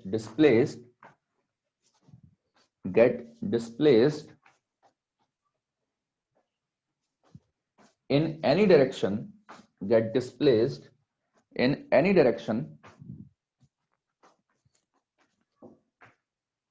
get displaced in any direction other than 90 degree, other than 90 degree, get displaced in any direction other than 90 degree। ठीक है, बाकी यूनिट क्या होती है भाई? चलो उससे पहले हम एक काम कर लेते हैं। हल्के भैया हल्के कान फाड़ोगे क्या? ठीक है सर अगर 90 डिग्री ज्यादा डिस्प्लेस हुआ तो? अरे रुक तो जाओ यार, सब्र करो। ठीक है तो इसमें भी एक काम करते हैं, होता है फोर्स इनटू डिस्प्लेसमेंट। तो यूनिट आपको पता होगी, यूनिट क्या होती है भाई? यूनिट क्या होती है इसकी? जूल। ऐसा यूनिट तो क्या हो जाएगी? जूल हो जाएगी। Joule, 1 joule is equal to 1 newton metre. अच्छा इसको एक काम करते हैं, न्यूटन को हम लिख सकते हैं, अगर याद होगा तो आपको 10⁵ डाइन, और इसको लिख सकते हैं हम 10⁻² सेंटीमीटर। कितना आ गया? 10⁷ डाइन सेंटीमीटर। अब ये पूरा का पूरा सीजीएस में आ गया, इसको बोलते हैं अर्ज। अर्ज जो भी है, ठीक है। तो 1 जूल इतना होता है, ठीक है। तो ये तो हो गई यूनिट की बातें। ये तो यहाँ की कहानी, इधर को रहने दो। फिर आता है work done bye constant force. Work done bye constant force, constant force. देखो होता क्या है, होता क्या है यहाँ पर सिनेरियो, ये डब्बा है, इस पर कोई फोर्स लग रहा है, कांस्टेंट फोर्स ऐसे लग रहा है और डिस्प्लेसमेंट ऐसे हो रहा है। ठीक है, लगातार फोर्स ऐसे लगा रहे हो, डिस्प्लेसमेंट ऐसे हो रहा है। क्यों हो रहा है भाई? हो सकता है आप डब्बे को ऐसे खींचते हुए ला रहे हो, फोर्स तो आर एस लगा रहे हो, लेकिन डब्बा तो हॉरिजॉन्टल में आ रहा है। ठीक है, तो मैं इन जनरल ये सिनेरियो बता रहा हूं। तो वर्क डन क्या डिफाइन होता है? F s cos theta. Basically अगर सही सेंस में बोला जाए तो डॉट प्रोडक्ट होता है एफ डॉट एस का, यानी एफ एस कॉस थीटा। अब इसको देखने के हैं दो तरीके, इसको देखने के हैं दो तरीके। देखो एफ बी वेक्टर है, एस क्या है यहाँ पर? एस क्या है? एफ यहाँ पर फोर्स है, एस यहाँ पर डिस्प्लेसमेंट है। ठीक है, अब इसको देखने के हैं दो तरीके। या तो एक काम करो, या तो फोर्स को तोड़ दो डिस्प्लेसमेंट की डायरेक्शन में, या फिर डिस्प्लेसमेंट को तोड़ दो फोर्स की डायरेक्शन में। ध्यान देना, फोर्स ऐसे है, एस वाला ऐसे है, तो या तो इससे परपेंडिकुलर ड्रॉप करो, एस के दो कंपोनेंट आ जाएंगे, एस कॉस थीटा इधर को आ जाएगा, एस का साइन थीटा इधर को आ जाएगा। तो force into S cos theta, force into ये क्या है? फोर्स इंटू डिस्प्लेसमेंट, ये क्या है? Displacement in the direction of force, in the direction of force. ठीक है, या फिर और आप ऐसे भी देख सकते हो, फोर्स ये दे रखा है, डिस्प्लेसमेंट ये दे रखा है, फोर्स को तोड़ दो, फोर्स के दो कंपोनेंट हो जाएंगे, एक आएगा एफ का कॉस थीटा, एक आएगा एफ का साइन थीटा। तो फोर्स का वो कंपोनेंट जो डिस्प्लेसमेंट की ओर को आ रहा है उसको एस से मल्टीप्लाई कर लो, या फिर बेसिक पे आ जाओ भाई, एफ एस कॉस थीटा। सीधे देख के पता चल रहा है, ये होती है डेफिनेशन वर्क डन की, ये वर्क डन की डेफिनेशन है F dot S, F s cos theta. Dot product पता है ना? अब देखो यहां से और कुछ नहीं है, सिंपल डॉट प्रोडक्ट है दो वेक्टरों का। तो अगर जिसका डॉट प्रोडक्ट वीक हो, डॉट प्रोडक्ट रिवाइज कर लेना एक बार। ठीक है ना, वैसे तो आसान होता है डॉट प्रोडक्ट। तो ऑब्वियस सी बात है, अगर थीटा हुआ 0 से लेके 90 के बीच में, तो वर्क डन पॉजिटिव आएगा। अगर थीटा हुआ 90 डिग्री तो वर्क डन 0 आ जाएगा। अगर थीटा हो गया है 90 से बड़ा तो वर्क डन नेगेटिव आ जाएगा। कभी थीटा क्या 180 से बड़ा हो सकता है क्या? हाँ भाई, थीटा 180 से बड़ा हो सकता है? No sir. कभी भी दो वेक्टरों के बीच का एंगल 180 से बड़ा कैसे हो जाएगा? बढ़ाते गए 180 पहुंचाए, 180 के बाद नीचे को लेके आओगे तो यार मेजर करोगे ना एंगल, इधर वाला एंगल मेजर करोगे। तो कभी भी दो वेक्टर के बीच में एंगल 180 से बड़ा नहीं हो सकता। बाकी आप समझदार हो, आपको सबसे ज्यादा वर्क डन चाहिए तो थीटा को, कॉस थीटा को मैक्सिमम करोगे। कॉस थीटा मैक्सिमम होता है 1 जब थीटा 0 होता है। तो 0 डिग्री पर लगाओगे तो सीधे आपने 0 डिग्री पर लगा रहे हो, आपने 100 न्यूटन का फोर्स लगाया, 2 मीटर डिस्प्लेस हो गया, 100 × 2 हो गया, खत्म बात है। दूसरी चीज, अगर आपको मिनिमम वर्क डन चाहिए, यानी कॉस थीटा मिनिमम होता है -1, तो थीटा 180 पर लगाओ, थीटा को 180 कर दो, ऑटोमेटिकली आपका नेगेटिव वर्क, मतलब सीधा माइनस एफ इंटू एस हो जाएगा। ठीक है ना, सबसे नेगेटिव में सबसे ज्यादा वर्क डन वो आएगा आपका। बाकी तो 90 के ऊपर कहीं भी चले जाओ, कॉस थीटा तो नेगेटिव आने वाला है। तो अगर 90 से ऊपर लग रहा है तो नेगेटिव वर्क डन, 90 आएगा तो 0 हो जाएगा। हाँ भाई, जिसका डाउट था वो in any direction other than 90 degree, इसलिए 90 पर लगाओगे कोई वर्क डन नहीं करता। अरे आई बात समझ में? Yes sir. Yes sir. अब ये है, ठीक है। अगर मैं इसको आगे को लेके जा रहा हूं तो कुछ तो काम कर रहा है। कौन काम कर रहा है? फ्रिक्शन काम कर रहा होगा। इसको साथ पे कौन लेके चलवा रहा है? फ्रिक्शन लग रहा होगा, वो लेके जा रहा है इसको आगे को, है ना। हाथ और मार्कर के बीच में, अगर मैं मार्कर पर जानना चाहता हूँ कितना वर्क डन हो रहा है, तो फ्रिक्शन मार्कर को आगे को लेके जा रहा है, तो फोर्स इनटू डिस्प्लेसमेंट वाली कहानी हो जाएगी। ठीक है, अब ये तो हो जाएगी कहानी, फोर्स इनटू डिस्प्लेसमेंट। नॉर्मल का वर्क डन 0, नॉर्मल ऊपर को लग रहा था लेकिन डिस्प्लेसमेंट 90 पे हो गया। mg का वर्क डन 0, mg नीचे को लग रहा था, डिस्प्लेसमेंट यहाँ को हो रहा है। तो ये सिनेरियो हो जाता है आपका।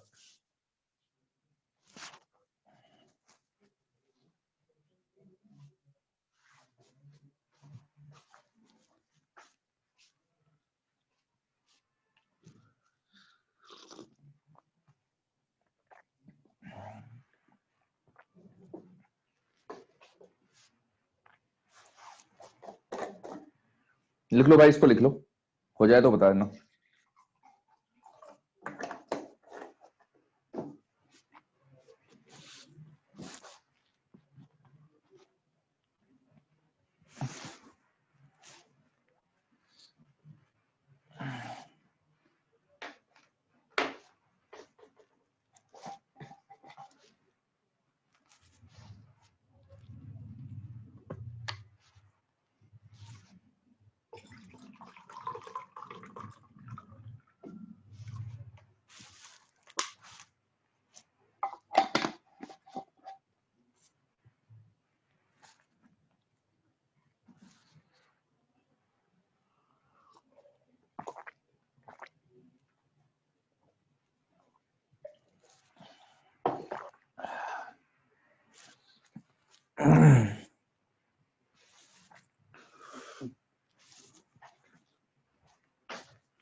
हाँ भाई, हो गया।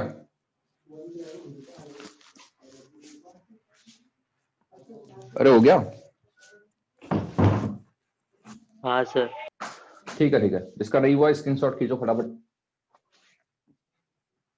ठीक है। सर हम्म सर वर्क डन नेगेटिव होने का मतलब क्या होगा? कुछ नहीं, नेगेटिव वर्किंग कर रहा है उसकी। अच्छा, वर्क का इफेक्ट क्या होता है? वर्क का इफेक्ट होता है, वर्क का इफेक्ट होता है चेंज इन काइनेटिक एनर्जी। किसी पर अगर वर्किंग हो रहा है ना, तो उसका उसका जो इफेक्ट होता है किसी बॉडी पर, वो होता है काइनेटिक एनर्जी में चेंज करना। अब काइनेटिक एनर्जी में चेंज तो कर रहा है, लेकिन नेगेटिव में कर रहा है। नेगेटिव में मतलब कम करवाएगा उसकी काइनेटिक एनर्जी।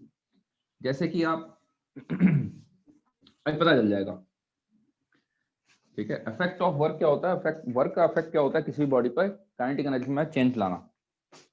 तो जैसे आपने पत्थर ऊपर को फेंका, तो ग्रेविटी का वर्क नेगेटिव आता है, और पत्थर ऊपर को फेंक रहे हो, ग्रेविटी के अलावा और कोई फोर्स लग नहीं रहा है, एयर रेजिस्टेंस वगैरह को नेग्लेक्ट कर दो, तो सिर्फ और सिर्फ आपका ग्रेविटी का फोर्स लग रहा है। अगर सिर्फ और सिर्फ आपका ग्रेविटी का फोर्स लग रहा है, तो जब आपने पत्थर ऊपर को फेंका, mg नीचे को लग रहा है, डिस्प्लेसमेंट ऊपर को हो रहा है, तो work done by gravity negative हो गया। नेगेटिव हो गया मतलब काइनेटिक एनर्जी में जो चेंजेस आएंगे, वो जो चेंज आएगा वो नेगेटिव आएगा। चेंज नेगेटिव आने का क्या मतलब हो गया? बाद में काइनेटिक एनर्जी कम होते जाएगी। तो ये है। तो वो थोड़ा आगे जाके आपको समझ में आ जाएगा जब आप वर्क एनर्जी में, वर्क में थोड़ा और आगे जाऊंगा। तो फिलहाल तो पहले वर्क निकालना सीखते हैं अलग अलग केसेस में। तो सबसे पहले तो हम आ जाते हैं ग्रेविटी के ऊपर। वर्क डन बाय ग्रेविटी डाल दो, work done by gravity. Obvious सी बात है, ग्रेविटी का फोर्स कांस्टेंट है, ग्रेविटी का फोर्स कांस्टेंट है। इसमें पहला एग्जांपल देखो, अगर मैं यहां से फेंकता हूं, मैं अगर पत्थर यहां से फेंकूं, मैं ऐसे फेंकूं, मैं ऐसे फेंकूं, तीनों केस में work done by gravity same आएगा। तीनों केस में work done by gravity same आने वाला है। क्यों भाई? पत्थर एम का ही था, अलग अलग केसेस में 1 2 3, in all three cases work done by gravity is equal to same। कैसे? देखो जरा, force into displacement F s cos theta, यहां से यहां गया है, तो डिस्प्लेसमेंट कितना हुआ है? जैसे कि किसी एक में देख लो, या थर्ड वाले में बात करता हूं मैं, थर्ड वाले में ये हो रखा है डिस्प्लेसमेंट, ठीक है। आप तो अलग अलग बना लेना, तीनों डायग्राम चाहे तो अलग अलग बना लेना, मतलब एक में बनाना फिर अलग अलग डील कर लेना। तो जैसे कि आपका मैं ऐसे बना देता हूं, यहां से ऐसे फेंका हुआ था, तो डिस्प्लेसमेंट ऐसे करके हो रखा है, पूरे रास्ते में ग्रेविटी का फोर्स, पूरे रास्ते में ग्रेविटी का फोर्स इस डायरेक्शन में है, ठीक है। डिस्प्लेसमेंट ये होगा, ग्रेविटी का फोर्स कांस्टेंट है, दोनों के बीच में एंगल कितना है? थीटा है। तो कितना आ जाएगा? M g s cos theta. अब जरा ध्यान से देखो, एस कॉस थीटा क्या बन जाएगा? एस कॉस थीटा, देखो डिस्प्लेसमेंट ये आया, एम जी ये आया, तो हमारा बाय डेफिनेशन क्या था? F s cos theta. F हो गया m g, displacement s, cos theta. S का कॉस थीटा बन जाएगा ये वाली चीज, एस का कॉस थीटा बन जाना है एच। तो क्या work done by gravity m g h आएगा कि नहीं आएगा? सेम। और ये सेम कितना आ रहा है? M g h. तो मैटर नहीं कर रहा है, मैटर नहीं कर रहा है कि वो ऊपर जाके यहां आ रहा है कि ऐसे आ रहा है कि ऐसे आ रहा है। तो ग्रेविटी का वर्क डन तीनों केसेस में सेम आने वाला है। अरे आई बात समझ में? अरे क्लियर है कि नहीं है? सर एक बार और।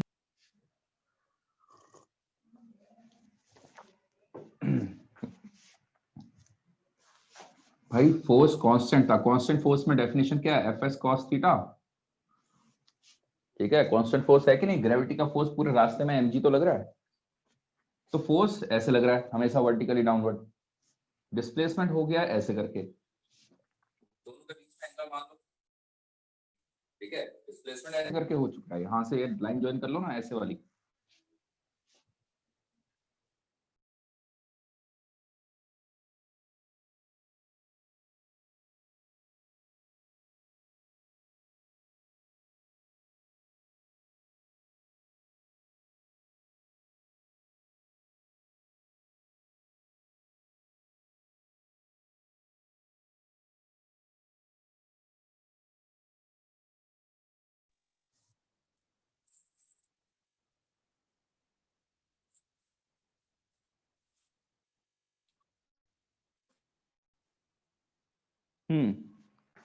तो देखो, ये हो जाएगा आपका, दोनों के बीच में थीटा एंगल है तो m g s cos theta, f s cos theta.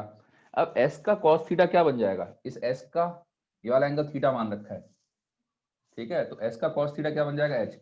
अरे कहने का मतलब है कैसे भी फेंक दो, ग्रेविटी की डायरेक्शन में कितना डिस्प्लेसमेंट हो गया उससे यस मैटर सर, करेगा। समझे। सही है ना, ये क्या था, force into S cos theta, अभी तो बनाया था diagram, force into displacement in the direction of force. ये डिस्प्लेसमेंट है फोर्स की डायरेक्शन में, तो फोर्स यहाँ को लग रहा है इस डायरेक्शन में कितना डिस्प्लेसमेंट हो गया, भले ये यहाँ से यहाँ जा रहा है, वर्टिकल डायरेक्शन में तो एच ही हुआ है, वर्टिकल डायरेक्शन में एच हुआ है, तो एम जी एच। यानी अगर मैं पत्थर को यहाँ से फेंकता हूँ और वो वापस यहाँ गिर जा रहा है, प्रोजेक्टाइल में work done, overall work done by gravity zero आ जाएगा कि नहीं आ जाएगा। और यहां से फेंका यहाँ गिर गया, work done by gravity zero, ठीक है, यस यस सर। सर। ठीक है ना। लिख लो इसको, लिख लो, पहला तो ये है।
हो गया ना, आगे बढ़े।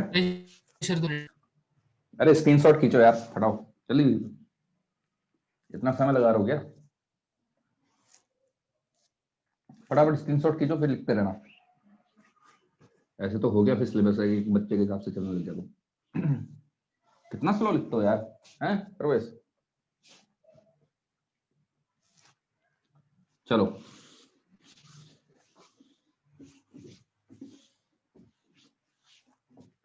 अब आपके लिए काम धाम है, अगर इतने से अगर आप समझ गए तो सेकंड केस, डब्बे की इनिशियल पोजीशन ये है, एल लेंथ है, एम मास का है, ए से बी में वर्क डन बाय ग्रेविटी बताना है, ए से जब आप बी पहुंच जाओ, ए से बी जाने में वर्क डन बाय ग्रेविटी बताना है,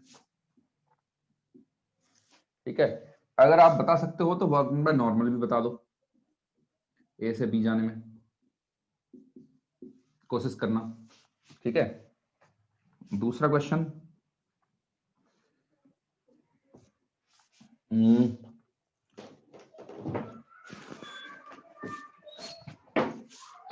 अगला क्वेश्चन आपका हो जाएगा सी पार्ट, ये है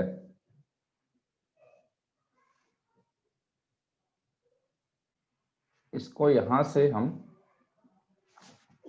ऐसे करके लेके गए, इसको यहां से हम यहां लेके गए, एंगल मान लो थीटा तक पहुंचा दिया, एल लेंथ है, ऐसे करके लेके गए इसको यहां से यहां तक, ठीक है। इसको थोड़ा और ऊपर बना देता हूं क्योंकि मैं चाहता हूं कि मैं इसी में डायग्राम में सॉल्व कर लूंगा, तो इसलिए मैं अपने हिसाब से ऊपर बना दे रहा हूं। और तो आप इसको ऐसे करके लेके गए इनिशियल पोजीशन से बी में, तो आपको बताना है जब ऐसे करके जाएगा तो work done by gravity a to b कितना होगा, work done by tension a to b कितना आएगा। ये बहुत ही महत्वपूर्ण क्वेश्चंस हैं, बेसिक है, बहुत एलिमेंट्री क्वेश्चंस हैं। चलो चलो करो फटाफट। ऑब्वियस सी बात है, इसका ये नीचे ये क्या है पता है, रस्सी के नीचे एक मास्क टंगा हुआ है, मास्क को यहां से यहां लेके गया।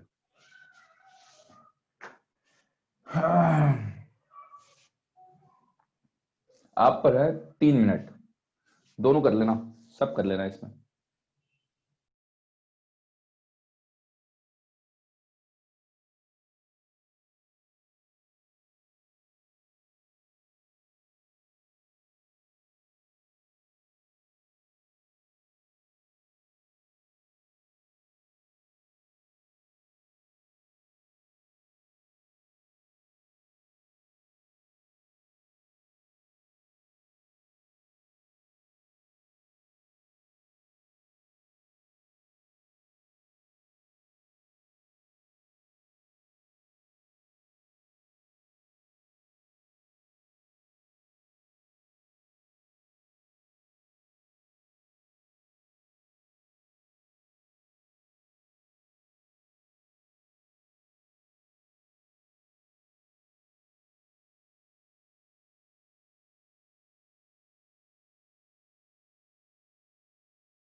हो गया क्या, पहले वाले मत आओ। MGL sin theta cos theta. MGL sin theta, normal का 0. 0। ये समझ में आता है क्या, नॉर्मल ऐसे लग रहा है, डिस्प्लेसमेंट ऐसे हो रहा है, कांस्टेंट फोर्स है, नॉर्मल भी कांस्टेंट है, पूरे रास्ते में नॉर्मल कांस्टेंट होता है, पता है ना आपको। नॉर्मल की वैल्यू कितनी आती है, mg cos थीटा आती है, कांस्टेंट है। लगातार फोर्स ऐसे लग रहा है, डिस्प्लेसमेंट ऐसे हो रहा है, फोर्स ऐसे है, डिस्प्लेसमेंट ऐसे है। जब तक 90 डिग्री एंगल चल रहा है तो वर्क डन 0। बात रही ग्रेविटी की, ग्रेविटी का फोर्स ऐसे लग रहा था नीचे को और डिस्प्लेसमेंट ऐसे हो गया, तो इन दोनों का बीच में एंगल लिया जाता 90 माइनस थीटा वाला। तो आप अगर इसको वैसे करके बाय डेफिनेशन चलना चाह रहे थे तो mg डिस्प्लेसमेंट l, दोनों के बीच में एंगल है cos 90 माइनस थीटा। या फिर सिंपल मान लो ना, फोर्स की डायरेक्शन में कितना डिस्प्लेसमेंट हो गया है, ये निकाल लो, mg इंटू ये वाला, तो l का साइन थीटा आ जाएगा, एल का साइन थीटा। हाँ भाई, ये दोबारा किसको समझाना है? बोलो ना। बहुत सही, ये वाले में बताओ। हम्म, हाँ, जीरो क्या ग्रेविटी का? डिस्प्लेसमेंट तो अलग अलग जा रहा है, ग्रेविटी कैसे करें? अबे ग्रेविटी के डायरेक्शन में कहाँ को जा रहा है, देखो। अच्छा ये देखो, एक्चुअल में डिस्प्लेसमेंट ये हो गया है? Yes sir. ठीक है, तो इसको देखो ऐसे कर सकते हो आप। इसको ब्रेक कर लो। पहले ये वाला लिख लिया क्या, इधर वाला लिख लिया? पहले बताओ। हाँ सर। चलो उसको ब्रेक दो अभी। उससे पहले ये बताओ मेरे को,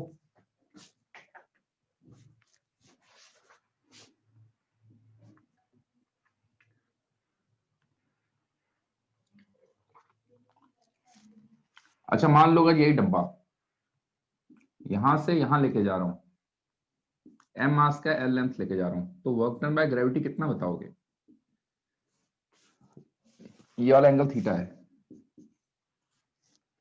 तब कैसे करोगे भाई? mg तो ऐसे लग रहा है, डिस्प्लेसमेंट ऐसे हो रहा है, तो क्या करो आप, तो ये वाला कर लो ना। याद है आपको एफ एस क्या आता है answer? F s cos theta होता है। एस को ब्रेक करो, एस का कॉस थीटा, ये बना एस का साइन थीटा। एस का साइन थीटा, इसका कोई रोल नहीं है। तो फोर्स इनटू उसकी डायरेक्शन में कितना आ रहा है कंपोनेंट। अब इसी को दूसरे एंगल पर सोचो, अगर थीटा बढ़ जाता है तो आप ये वाला एंगल ले लो। एक्चुअल में थीटा ये होता है, आप तो ये वाला एंगल ले लो, अल्फा मान लो। ये एस है, तो एस का कॉस अल्फा काम करेगा, एस का साइन अल्फा कोई काम नहीं करेगा। तो अब देखो जरा ध्यान से देखो, डिस्प्लेसमेंट को पहले ब्रेक कर लिया, इस बार वर्क डन कितना आएगा? एफ इंटू एस का कॉस अल्फा, उसका भी कॉस 180, उसका भी कॉस 180, यानी अच्छा ये बताओ, अगर मैंने फोर्स इधर को लगा रखा है, डिस्प्लेसमेंट इधर को हो गया, तो कितना होगा? F s cos 180, F s cos 180, ठीक है ना? तो जब भी आपका ऐसे करके दिया होगा, आप तो एस को ब्रेक कर लिया करो। एस को फोर्स के अलोंग ब्रेक कर लो, फोर्स के परपेंडिकुलर ब्रेक कर लो, फोर्स के अलोंग ब्रेक कर लो और फोर्स के परपेंडिकुलर ब्रेक कर लो। अगर देखो दो ही केस होंगे, या तो ऐसे ब्रेक होगा या तो ऐसे ब्रेक होगा। अगर ऐसे ब्रेक हो रहा है तो सीधे सीधे cos 180 -1 होता है, सीधे सीधे बोल देना minus F s cos alpha, और ऐसे हो रहा है तो एफ एस कॉस थीटा हो जाएगा। देखो जरा ध्यान से क्या कर रखा है, ये वाली कहानी देखो, इतनी कहानी क्या कर रखी है मैंने। ये देखो, अगर ये केस होता है तब तो सिंपल है, एफ एस कॉस थीटा आपने कर लिया, ये हो गया। इस एस केस क्या में क्या होता क्या होता है भाई? S Displace. और सर्विस मजाक चल रहा है क्या यहाँ पर है? बीच में आगे एस क्या हो रहा है, थीटा क्या हो रहा है? वो एक आते हैं, वो साउथ में एक, वो कौन से बाबा है वो, यम इज इक्वल टू क्या, E is equal to m c square वाला, वहां जाके पढ़ो यार तुम, हैं?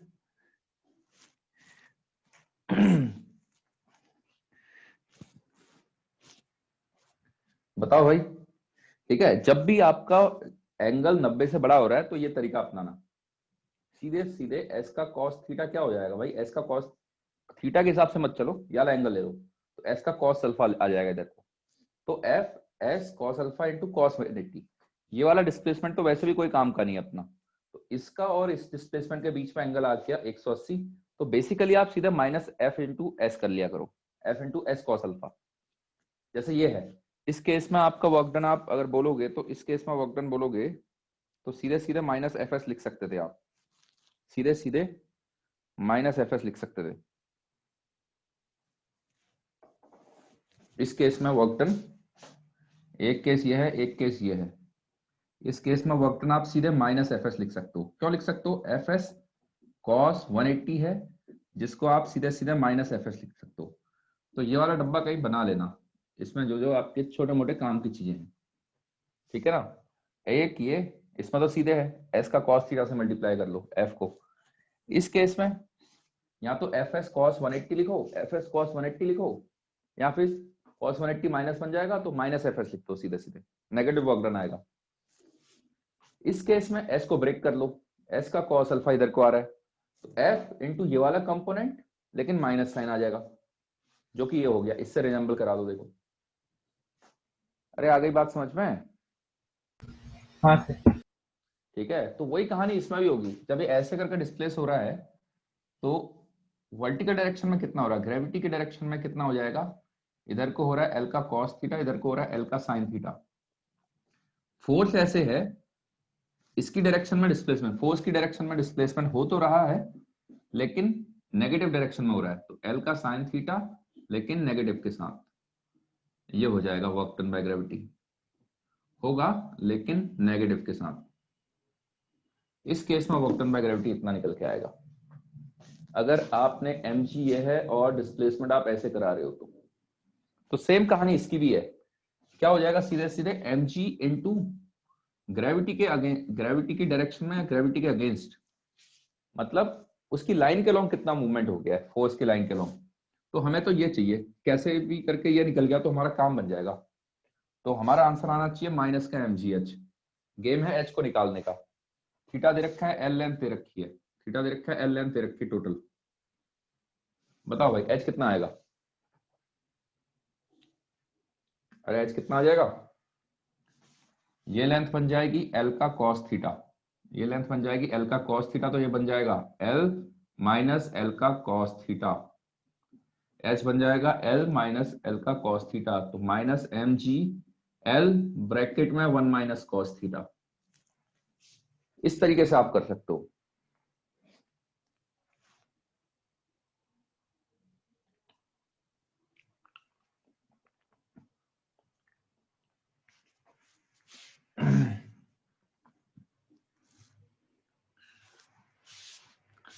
लिख लो इसको, फिर थोड़ा सा हल्का सा लेवल डाउन करते हैं।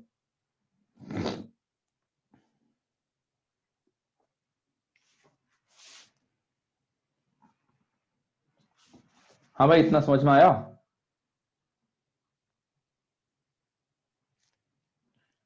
अरे इतना सन्नाटा क्यों भाई?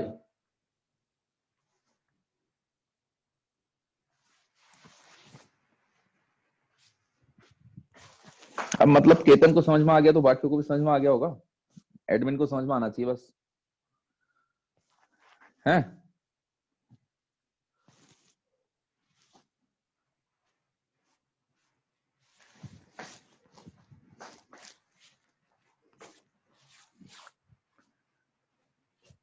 अच्छा, टेंशन का वर्क डन कैसे लिखोगे?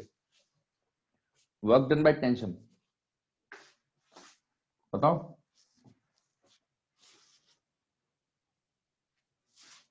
देखो टेंशन क्या है, टेंशन तो हाँ सर बस एक प्लस साइन आ जाएगा। नहीं, वर्क डन बाय टेंशन 0 आएगा। पहली बात तो टेंशन कांस्टेंट नहीं रहेगी इसमें, और दूसरी बात देखो किसी भी इंस्टेंट पर, किसी भी रास्ते में कोई भी पकड़ो, डिस्प्लेसमेंट ऐसे हो रहा है, टेंशन ऐसे लगेगी, किसी भी इंस्टेंट पर 90 डिग्री होगा कि नहीं होगा? ये कांस्टेंट फोर्स तो है नहीं, कांस्टेंट फोर्स नहीं होता है, ठीक है ना। तो यहां पर हम टेंशन रास्ते में वेरी करते जाती है। बात ये है कि भाई टेंशन क्या है, हमेशा डिस्प्लेसमेंट के साथ 90 डिग्री पे, छोटा छोटा डिस्प्लेसमेंट देखो, कहीं पर भी देखोगे ना, रास्ते में किसी भी पॉइंट पर देखोगे तो टेंशन क्या हो रही है, टेंशन ऐसे हो रही है, डिस्प्लेसमेंट ऐसे हो रहा है, टेंशन ऐसे हो रही है, डिस्प्लेसमेंट ऐसे हो रहा है। तो हर छोटे डिस्प्लेसमेंट पर जब वर्क डन 0 आ रहा है, हर छोटे डिस्प्लेसमेंट पर वर्क डन 0 आ रहा है, तो ओवरऑल वर्क डन 0 ही निकल के आता है, ठीक है। अब mg के साथ ऐसा थोड़ा ना होगा, mg नीचे को लग रहा है, डिस्प्लेसमेंट इधर को है, तो नेगेटिव में आते जाएगा। mg ऐसे हो रहा है, किसी भी इंस्टेंट पर डिस्प्लेसमेंट ऐसे बन रहा है, ठीक है, तो एडअप होते जाएगा। तो बेसिकली हम कांस्टेंट फोर्स की डेफिनेशन से उसको कर सकते हैं। लेकिन टेंशन की कहानी क्या होती है, टेंशन कुछ भी हो जाए, टेंशन हमेशा डिस्प्लेसमेंट के परपेंडिकुलर चल रहा है हर इंस्टेंट पर। जब हर इंस्टेंट पर डिस्प्लेसमेंट के परपेंडिकुलर चल रहा है तो ये इतना हो जाएगा। क्यों होगा? Theta is equal to 90 degree at every instant. Theta is equal to 90 degree at every instant. मेरे ख्याल से बहुत ज्यादा हैवी हो गया है?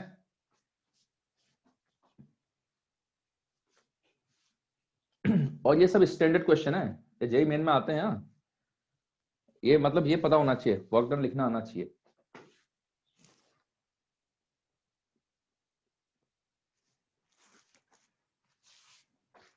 हो जाएगा तो बता देना भाई।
हाँ भाई, हो गया क्या?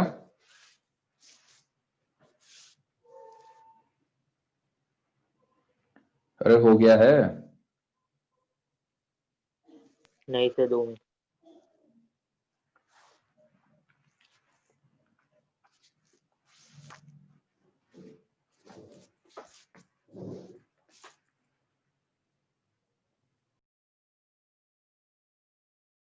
हो गया सर।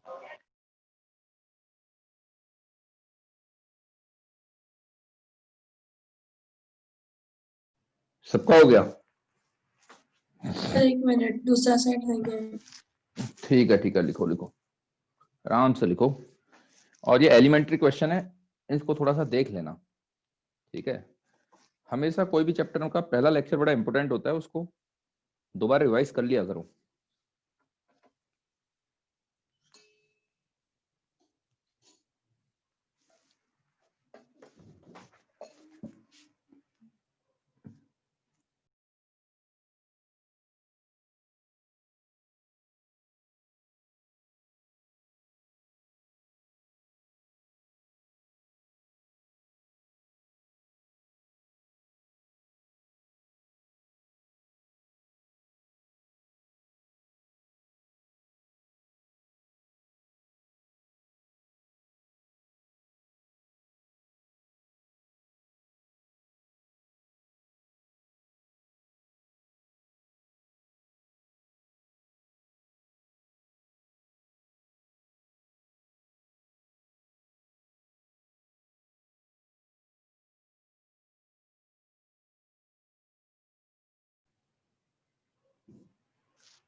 अच्छा ये बताओ, इसके बाद भी क्लास है तुम्हारी?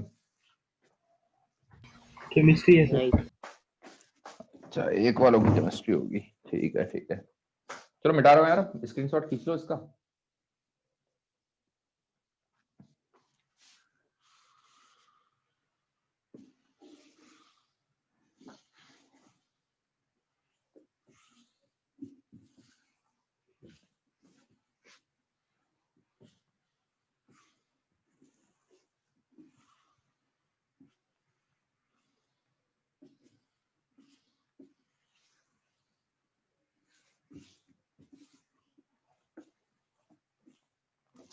चलो एक क्वेश्चन बताओ मेरे को, ठीक है, सिंपल सा क्वेश्चन है। चलो आसान पे आ जाते हैं, आसान क्वेश्चन पे आते हैं। आपने फोर्स लगाया 10 न्यूटन, मास है m दे रखा आपको 10 kg, find work done bye, पहला पार्ट है F, दूसरा पार्ट है नॉर्मल, तीसरा पार्ट है ग्रेविटी, इन लेट से 5 सेकंड में। 5 सेकंड में कितना काम करेगा? 5 सेकंड पे अलग अलग फोर्सेस कितना काम कर रहा है? चलो करो, ये तो आसान है यार। सर फ्रिक्शन भी है। फ्रिक्शन नहीं है, फ्रिक्शन नहीं है। चलो अगले, अब तुम कह ही रहो, अगर इतनी इच्छा हो रही तुम्हें फ्रिक्शन का, लो करो फिर फ्रिक्शन की भी बातें। F इज इक्वल टू 20 लगा देते हैं, ठीक है। यहां पर म्यू दे देता हूं, लो म्यू की वैल्यू है 0.1। शुरू में रेस्ट से चालू कर रहा है, रेस्ट से चालू कर रहा है, सब कुछ वही है, सारे पार्ट वही है। वर्क डन बाय एफ निकाल लो, पहला part. Work done by friction भी निकाल लो, तीसरा वर्क डन बाय ग्रेविटी निकाल लो, चौथा वर्क डन बाय नॉर्मल निकाल लो। वही इन 5 सेकेंड, 5 सेकेंड में कितना काम कर लेंगे?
सर हम्म, सेकंड क्वेश्चन में मास कितना है? मास नहीं दिया क्या? और सही मान लो 10 किलो। मतलब सेकंड क्वेश्चन में मास पूछ रहे हो तो ये पहला पार्ट हो गया होगा, या फिर हाँ तुम सर। वो जो खाली छापते रहते हो? पहले क्वेश्चन छाप लेता हूं।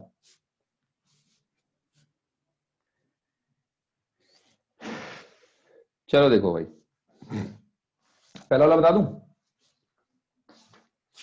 Yes sir. कुछ आइडिया नहीं लग रहा है भाई, क्या होता है वर्क डन के लिए हमें डिस्प्लेसमेंट चाहिएगा। अब देखो फोर्स दे रखा है, पहले तो न्यूटन लॉ के हिसाब से क्या हो जाएगा? 10 newton is equal to m a, तो ए की वैल्यू आ गई 1। तो 3 सेकंड में देख लो डिस्प्लेसमेंट कितना हो गया। कहा था मैंने रेस्ट से चालू कर रहा है, तो यूटी प्लस हाफ ए इंटू 5 का स्क्वायर, तो 12.5 आ जाएगा। तो इतना मीटर ये ट्रेवल कर चुका है, डिस्प्लेसमेंट इसका हो गया है 12.5। तो 5 सेकंड में इतना डिस्प्लेसमेंट हो चुका होगा। तो वर्क डन बाय किसका? सबसे पहले तो वर्क डन बाय एफ कितना हो जाएगा? 100 इंटू 12.5, सीधे सीधे कॉस 0, दोनों के बीच में कोई जीरो एंगल है, बस सीधे 10 इंटू 12.5 हो गया, जीरो एंगल है। तो कितना हो गया आपका? 125 joule. Work done by normal, work done by normal 0। 0, work done by gravity 0. 0. समझ में आया? नॉर्मल ऊपर को गया, डिस्प्लेसमेंट ऐसे हो रहा है, ग्रेविटी नीचे को, डिस्प्लेसमेंट ऐसे हो रहा है। हाँ भाई, पहले क्वेश्चन में किसी को दिक्कत है, किसी को हल्का सा भी दिक्कत है तो बता दो। अब ये यहाँ से बिल्कुल बेसिक से, अब मैं थोड़ा लेवल उठा दिया था बीच में, अब यहाँ से धीरे धीरे चलते हैं।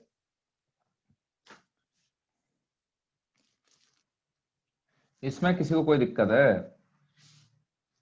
नहीं सर।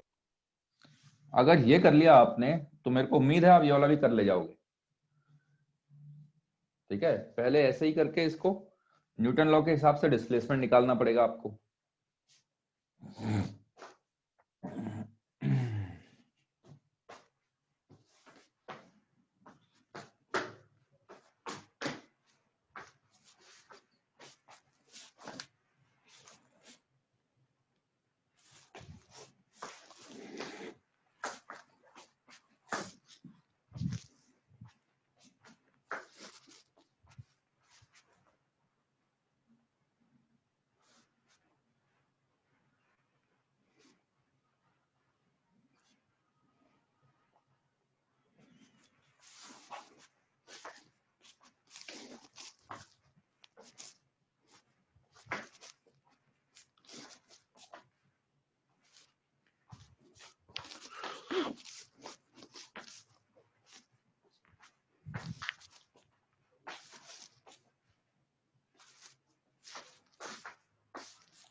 आ जाए सेकंड क्वेश्चन पर। हाँ सर, एक मिनट. करो करो करो करो।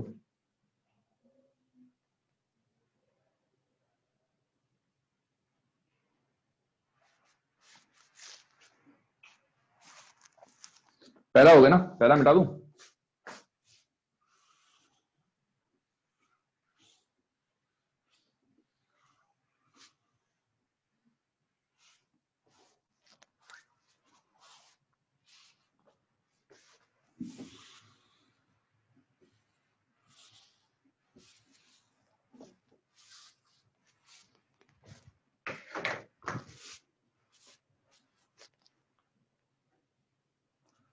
अरे तिवारी जी, कुछ समझ में आ रहा है?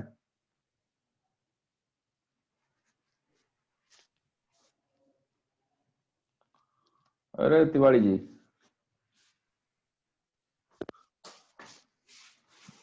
कुछ समझ में आ रहा है? हाँ सर। कहाँ तुम, महाराष्ट्र में भी तिवारी लोग होते हैं क्या? और यूपी से है मेरे पापा ओरिजिनली। अच्छा अच्छा, यूपी वाले तिवारी हैं। ठीक है ठीक है। उत्तराखंड में भी होते हैं, बिहार में भी हैं।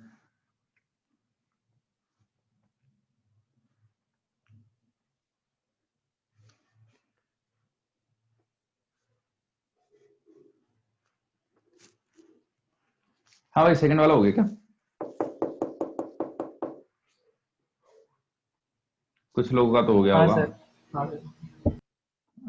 वर्क डन बाय एफ, फिर पहला 250. 250। वर्क डन बाय फ्रिक्शन,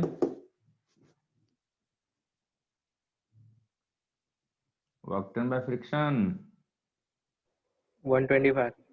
नहीं, -125। ठीक है, work done by gravity 0. 0, work done by normal 0।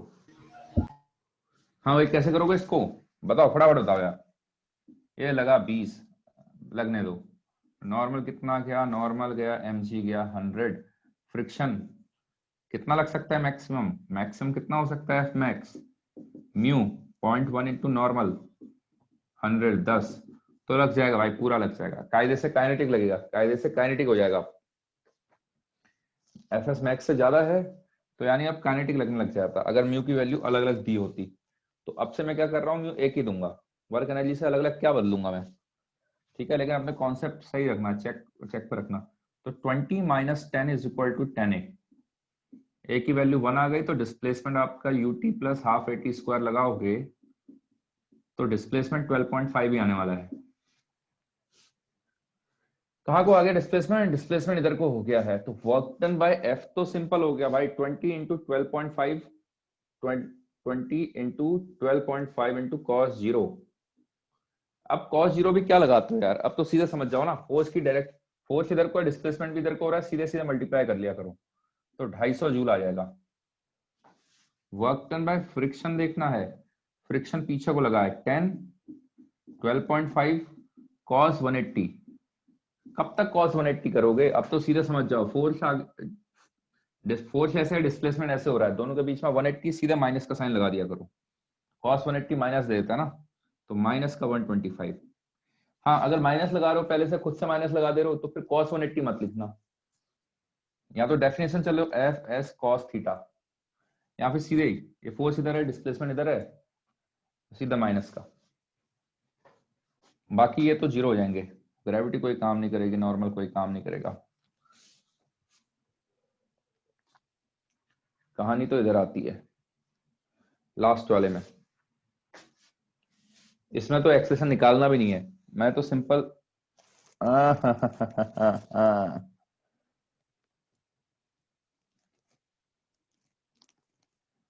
यार यार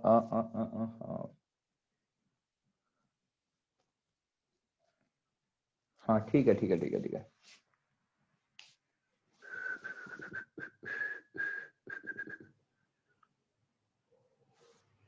देखो पहले f का वर्कडन निकालना है a पर, f का वर्कडन निकालना है b पर, ठीक है, पार्ट क्लियर होगा। फिर जो कॉमन नॉर्मल है यहाँ का, ये जो कॉमन नॉर्मल है यहाँ पर ना, b पर नॉर्मल आगे लग रहा होगा, a पर नॉर्मल पीछे लग रहा होगा, तो उसका वर्कडन निकालना है, a पर भी निकालना है, b पर भी निकालना है, उसका वर्कडन निकालना है, a पर भी निकालना है और b पर भी निकालना है। एक काम करो, इस क्वेश्चन को लिख लो, हम यहां से कंटिन्यू करेंगे, ये आपके लिए होमवर्क है समझ लो आज का। और फ्रिक्शन को बढ़ाओ भाई, फ्रिक्शन को निपटाओ, फ्रिक्शन को निपटाओ।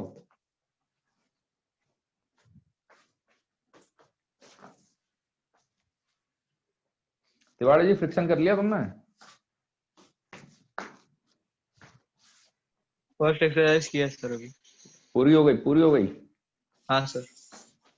हाँ भाई, बाकी लोग? हाँ सर, एक्सरसाइज हो गया। चल की भी हो गई। गरिमा बताओ, गरिमा तुम्हारा हो गया एक्सरसाइज 1? Yes. सिराज, सिराज, सिराज है हो जाता है यार इंसान। सर हैं? वो क्लास में। हो, अच्छा हो, तो ये बताओ जरा, एक्सरसाइज 1 करी फ्रिक्शन की? हाँ सर। पूरी हो गई? क्या? पूरी पूरी हो गई, पूरी कंप्लीट हो गई? नहीं सर, थोड़ा बाकी है। अच्छा ठीक है ठीक है ठीक है। श्रुति हाँ सर। हुई? नहीं, हो गई पूरी है? पूरी नहीं हुई है, स्टार्ट किया है। ठीक है, स्टार्ट कर रखा है, हैं? ए और बी पार्ट का है, सी मिसलेनियस पार्ट बाकी है। ठीक है ठीक है ठीक है। अरे यस बाबू, यश यस सर। हुआ एक्सरसाइज हाँ 1 सर, मिसलेनियस पे हूँ। ठीक है ठीक है ठीक है ठीक है। देखो यार, कोशिश करो 1 के साथ 3 में निपटाओ, अगर निपटा सकते हो तो एटलीस्ट मेंस के तो निपटा लो। जिसका एक्सरसाइज 1 हो जाएगी मतलब उसको फॉर्मूला लगाना आ गया है, और मेंस के क्वेश्चन 80% क्वेश्चन उसी पर है, 70 to 80%। तो एक्सरसाइज 3 जरूर कर लिया करो अगर 1 हो जाती है तो। एक्सरसाइज 1 कॉन्फिडेंस के लिए है, मतलब कॉन्सेप्ट सीखने के लिए। एक्सरसाइज 3 करोगे तो कॉन्फिडेंस आ जाएगा, प्रीवियस ईयर करो तो।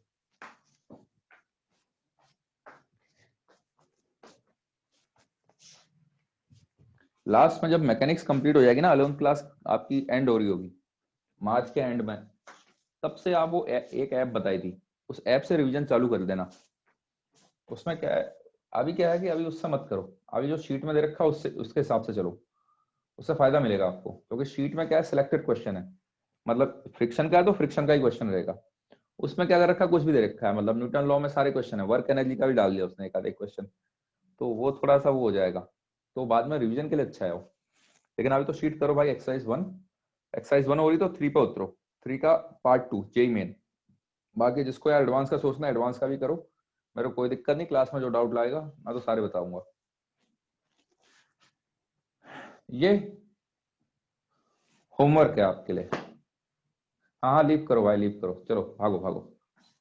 टोपी अच्छी है सर आपकी। अरे क्या करें यार, ठंडा लग रहा है यहाँ। नहीं सर, किसी की याद दिलाती थी। किसकी याद दिला देगी तुम्हें टोपी है, हैं? नहीं सर, रहने दो। हाँ रहने ही दो फिर। हाँ हाँ रहने दो रहने दो रहने दो। चलो चलो चलो जाओ जाओ।